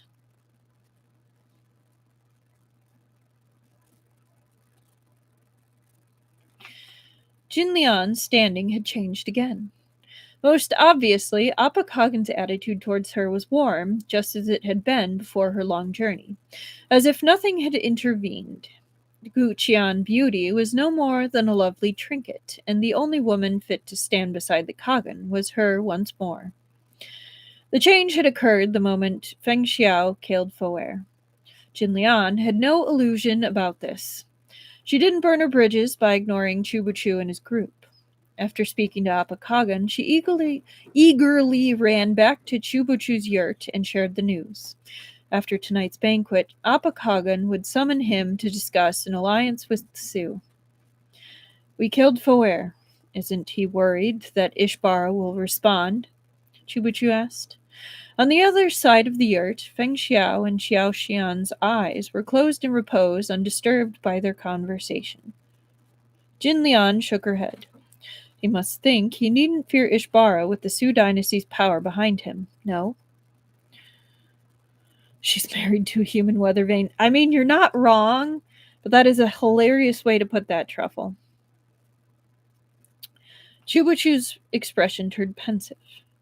Is something still bothering you? Jin Lian asked curiously. Better to ally with the Su dynasty than to kneel to Ishbara. The Eastern Cognate has the greater appetite. A wise man knows how to choose. Now that you've made the decision a simple one, he should no longer hesitate. What she said made sense. Chubuchu didn't refute her, say what had bothered him. Yet it was precisely this inability to put his concerns into words that made him all the more uneasy. Night descended, and a banquet even grander than the previous nights was in full swing within the royal yurt. Last night, the Kagan had been entangled with a beautiful woman in his yurt and failed to attend. But tonight was different. When the Kagan appeared, it was in lavish dress, with both Khatuns and the first prince, as well as a retinue of Gokturk officials and aristocrats. The air buzzed with pomp and excitement. Only the second prince had yet to arrive. But this wasn't strange either. He had tried every possible means of dragging Chubuchu down, only for all to backfire. Prince Adi was a proud man. He was sure to be deeply unhappy, and it would surprise no one if he was late or absent entirely. Still, Appa Kagan was displeased and sent an attendant to urge the second prince along. After 3 rounds of toasts, the guests were quite drunk. Wine lubricated thoughts and tongues, and the atmosphere grew increasingly casual. Feng Xiao was injured, so he had abstained, instead drinking a local refreshment made from crushed fruit with a sour flavor that complemented the roasted lamb. The banquet guests came over to toast them in turns. Even Kagan personally walked over with a cup of wine. It was difficult to refuse such boundless hospitality. Though he was drinking a fruit cordial and not wine, Feng Xiao still had a bit too much and began to feel uncomfortable. He excused himself with a word to Chubuchu, then stepped out to walk back to their yurt for a rest. The breeze outside was cool and gentle. Warm firelight glowed in the distance, but around him all was black. A hand smooth and tender emerged from the darkness and soundlessly brushed his waist. Imagine if we ended it right there. That would be a little too much of a wait, what? Cliffhanger and not a fun cliffhanger. We have one more chapter.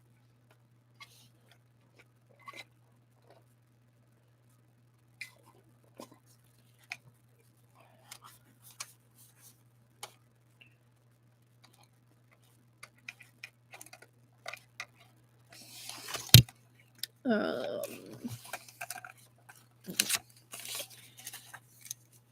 148. 15.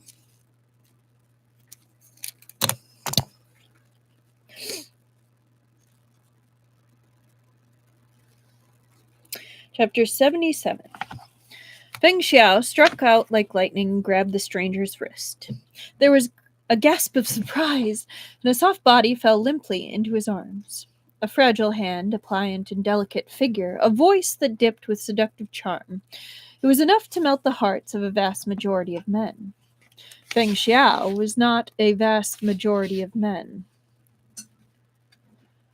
What was Appa Kagan's newest favorite doing out here in dark, trying to seduce an envoy of the Su dynasty? If word spread, they could look forward to navigating another series of stormy waves before they forged any alliance. Feng Xiao released her wrist and took 2 steps back. Caught off guard, the beauty fell to the ground with a soft cry of pain. Who sent you? Feng Xiao crouched and grabbed her chin. His hand was gentle, yet she was unable to break free. This concubine admires the gentleman's grace. It seemed the Kuchian beauty could speak some Chinese, her slightly accented syllables lending her words a touch of the exotic. "Are you not afraid of losing your head if the Kagan discovers you?" asked Feng Xiao with obvious amusement. The beauty had opened her mouth to speak when she found her acupoint had been struck, rendering her mute. Pain shot through her chin, so sharp her eyes brimmed charmingly with tears. How unfortunate that they were out of reach of the lamplight, and no one could witness her loveliness. "Let me guess. Someone told you to cling to me, then cry out and draw attention." Still mute, the beauty could only shake her head desperately as tears streamed down her soft cheeks. She wanted to protest that she really did fancy him, but Feng Xiao gave her no chance to do so. He grabbed a handful of her luxurious hair and dragged her straight to the royal yurt, showing not a shred of tenderness towards the fairer sex. As they stepped into the light, Feng Xiao caught sight of a sudden uproar outside the royal yurt. Firelight quickly gathered there, accompanied by shouts and screams. It took him seconds to realize the commotion was coming from the second prince's yurt. He watched as attendants fled from Adi's residence to the royal yurt, pale and stumbling in their panic. This was no small disturbance. Feng Xiao gave the beauty a tap, and she crumbled limply to the ground. Moments ago, the Kagan's yurt had been a scene of singing and dancing. Jin Lian had lost her glum aura of the past few days. Her expression now was of rare ease. She'd traveled thousands of miles to the Central Plains and braved every kind of hardship to bring the Sioux envoys to her homeland. What she'd sought was not simply an elevation in her status, but an increase in prestige and the accompanying right to speak. The greater Khatun yet lived, and the first prince was her son. Her position was stable and immovable. Jinlian's position was more precarious. All she could do was attempt to boost her importance by gathering power into her hands with the hope of more in the future. It was for this she hitched her wagon to the star that was the Sioux dynasty in Chubuchu. She wasn't easily swayed from her course. Foer was dead, but it would take time for the news to reach Ishbara. Even if Ishbar retaliated, the alliance would still be settled and would be a done thing. His aggression wouldn't change the fundamentals. As for the second prince, after the latest incident, he wouldn't dare cause any trouble while Chubachu was still here. About that, a Gokturk guard burst into the yurt, interrupting her thoughts. He'd completely forgotten to announce his arrival. Everyone started, but no one scolded him. They stared at his sweat-smeared face as he shouted, "Kagan! The second prince is dead!" Jinlian blanched. Appa Kagan leapt up, ignoring the grape wine that splattered over his clothes. He shoved the maid attending him aside and strode vigorously out of the yurt. Bewildered, the guest followed in his wake all the way to Adi's yurt. A physician from the royal yurt was already there, a Gokturk man with some knowledge of Central Plains medicine. He examined the motionless second prince, then shook his head. There was nothing he could do. Appa Kagan raged. "He couldn't just die like that! Save him quickly!" He refused to believe his own son was dead. Even Yi Shun was stunned. His brother had been bouncing up and down mere hours ago, causing every kind of mischief. Oh boy. The Gokturk physician knelt on the ground, trembling. "The second prince has no external injuries, yet there's no smell of alcohol either. Perhaps he consumed some poison?"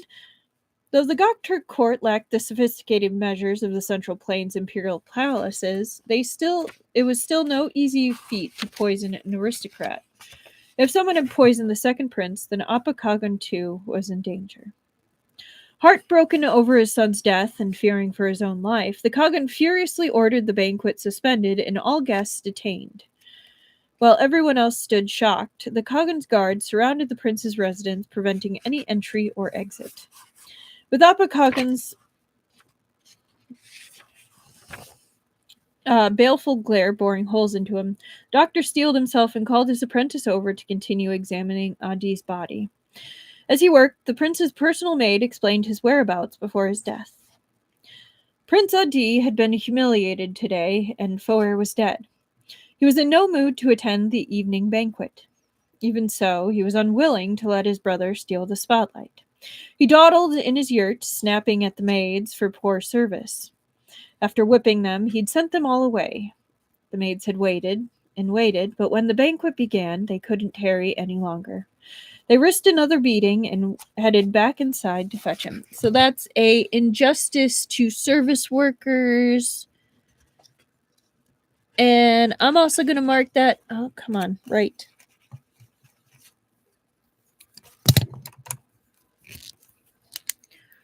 That's another for injustice to service workers. And I'm going to put another for injustice to innocents because they literally didn't do anything.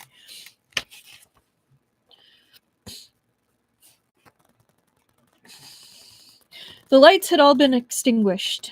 Half of them had been knocked over in the prince's rage. They'd heard him cursing and throwing objects as they waited outside.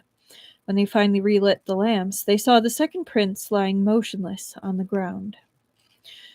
It might have been reasonable to assume he'd fallen asleep from exhaustion after throwing his tantrum, but he had never been in the habit of sleeping with his eyes open. The maids had rushed forward only to find the prince was no longer breathing. The crowd listened as the maid stammered through her report. Many in their hearts wondered if he mightn't have been so angry he died of it. But at that moment, the physician's apprentice shouted, "Here! There's something on the second prince's head!" Apakagan strode forward and watched as the two men heaved the prince's corpse into a sitting position. He brushed aside his son's hair to expose the tip of an iron needle. The needle had been inserted deep into the Bai-Hui acupoint on the crown of the prince's skull. No amount of strength could yank it out. Clearly, this was the cause of the second prince's death, but it wasn't something any ordinary person could pull off. Adi, while not a master, knew some martial arts, and there were additional guards outside the yurt. Yet someone had slipped inside with no one the wiser, killed the second prince without a sound, and vanished. They had to be an expert among experts. Jin Lian thought herself decently skilled, but killing Adi without alerting anyone was beyond her abilities. Across the entire Western Cognate, there might be no one capable of such a feat. There was one person here today, however, who certainly was. She shivered. A chill swept over her heart, spreading up her chest and throat, permeating her very breath. This smelled of a conspiracy. Jin Lian wasn't the only one with the thought. A Gokturk aristocrat exclaimed, "The Sioux envoy! The envoy with incredible martial arts! He disappeared!" Jin Lian glanced in Chubuchu's direction. Sensing her gaze, he raised his eyes to meet it. Chubuchu's face was half cloaked in shadow, his expression impossible to make out. Apakagan didn't look at Chubuchu at all before shouting, "Find him! Now!" "Looking for me?" Feng Xiao pushed aside the crowd and stepped into view. He remained cool as ever, as if unaware of the many eyes upon him. Apakagan's face darkened. "Where have you been?" Even now he remembered Feng Xiao's martial arts skills and didn't rashly order for him to be arrested. Feng Xiao listened as Chubuchu translated the Kagan's words into Chinese. "I excused myself early and went back to rest. I heard the commotion over here and came out to take a look." He made no mention of the incident with the Kuchian beauty, which would only enrage Apakagan further. The young woman would deny it to the end. He'd only be digging his own grave. "What do you have to say about Adi's death?" Apakagan asked coldly. Feng Xiao shrugged. "I bear the second prince no grudge. His death is a tragedy. Beside that, what can I say?" Apakagan turned to his servants. "Call Liu Sigu here." Feng Xiao had no idea who this was. He stood calm and unmoving as the banquet guests around him were ushered away and replaced with a group of Gokturk warriors. "Kagan," Jin Lian pleaded, "the Sioux dynasty is ready to form an alliance with us. What reason does he have to kill Adi? Someone has framed him." The Kagan raised a hand to silence her. The servants returned in short order with Liu Shigu. Apakagan again addressed Feng Xiao. "Do you know who he is?" Feng Xiao shook his head. The Black Moon Shaman's apprentice. On the night of the shaman's death, he saw you sneak into his house with his own 2 eyes, Apakagan sneered. Know this, envoys of Su. The shaman's death was suspicious. I've known of this since yesterday, but was willing to overlook it for the sake of peace between our nations. No one said anything, and we were willing to believe you. But after Adi's death today, my eyes are opened. You came here to destroy my western cognate. You killed Foer, spoiling our alliance with Ishbara. You left us without any other option than killed the shaman and Adi. Whom will you murder next? Me? The crowd gaped in shock. Even Jin Lian looked back and forth between Chubuchu and Feng Xiao, her expression one of alarm. Chubuchu's brow wrinkled slightly, but Feng Xiao remained calm. I had nothing to do with the deaths of the second prince or your shaman. If I wished to destroy the western cognate, I could kill you where you stand. Why practice such subterfuge and kill so many unrelated persons? Who knows? I've long said the Hans can't be trusted, yelled a voice from the crowd. Once the first stone was cast, an uproar quickly followed. That's right! The Hans are a malicious breed. They want nothing more than to see us Gokturks fight amongst ourselves. They murdered the shaman and the second prince. Who's to say they haven't already made an attempt on the Kagan's life, and he was fortunate enough to escape? Kill them! Kill the Hans! Jin Lian's sweat had almost soaked through her clothes, the fabric sticking to her back. Apakagan's face was like a thundercloud as he glared at Feng Xiao. The first prince's mouth was agape. He'd yet to fully understand what was going on. Not everyone present had been an ally of the second prince, but in the heat of the moment, the conservative factions reared their head as one, urging the furious Kagan to execute the 2 envoys. Feng Xiao was a powerful martial artist. Everyone here feared him, but he was but a single man. There was only so much he could do against this many. Experts were thick on the ground in the Kagan's court. Perhaps he could escape alone, but there was also Chubuchu and Xiao Xian was injured. The chances of all 3 of them leaving unharmed were vanishingly small. But what choice did Feng Xiao have? The Gokturk warriors approached step by step, surrounding them in a solid wall. The Kagan had only to give the command, and countless sabers would slash down. In that moment, Chubuchu, who didn't know a lick of martial arts, would become a burden to Feng Xiao regardless of his peerless intelligence. There's that name drop again! The 2 gazed at each other from afar. Feng Xiao couldn't see Chubuchu's expression clearly, and Chubuchu had no idea what Feng Xiao was thinking. He didn't know what Feng Xiao would choose, but he'd decided what he himself would do. He didn't speak loudly, but it was enough to cut through the din of voices. Wait, said Chubuchu. And that is how we end book 2. That is definitely a better cliffhanger than the other chapter was. So I'm very satisfied and excited to read more on Tuesday.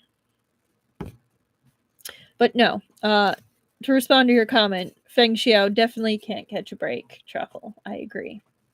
But yeah, I hope you all enjoyed tonight's session. I was a little distracted, but I hope it was still enjoyable. Yes, I am definitely excited for book 3, which we will start next week on Tuesday. It should be back to our regular schedule. I don't think there's anything crazy happening next week, so I think it's just going to be Tuesday and Thursday again. Same time, 8 CST, but it's definitely going to be a ride. And have a wonderful Easter, everyone. Have a great Easter, Truffle and Annika and Momar's Rover. If you're still, yep, you're still here. Okay, and anyone else who listens later, I hope you have a nice Easter if you celebrate. Good Passover. And just a great day if you don't celebrate either. Yeah. I think it's supposed to get warmer, at least around me this weekend, so that's nice. Oh, thank you, Annika. I will definitely let her know that you guys are wishing her a happy birthday. But for anyone that watches later, I hope you enjoyed the last chapter of book 2, and I will see you in book 3. Goodbye. Oh yeah, and have a good Easter, Esper Lady. How could I forget you, Esper Lady? I could never forget you, Esper Lady. Good night.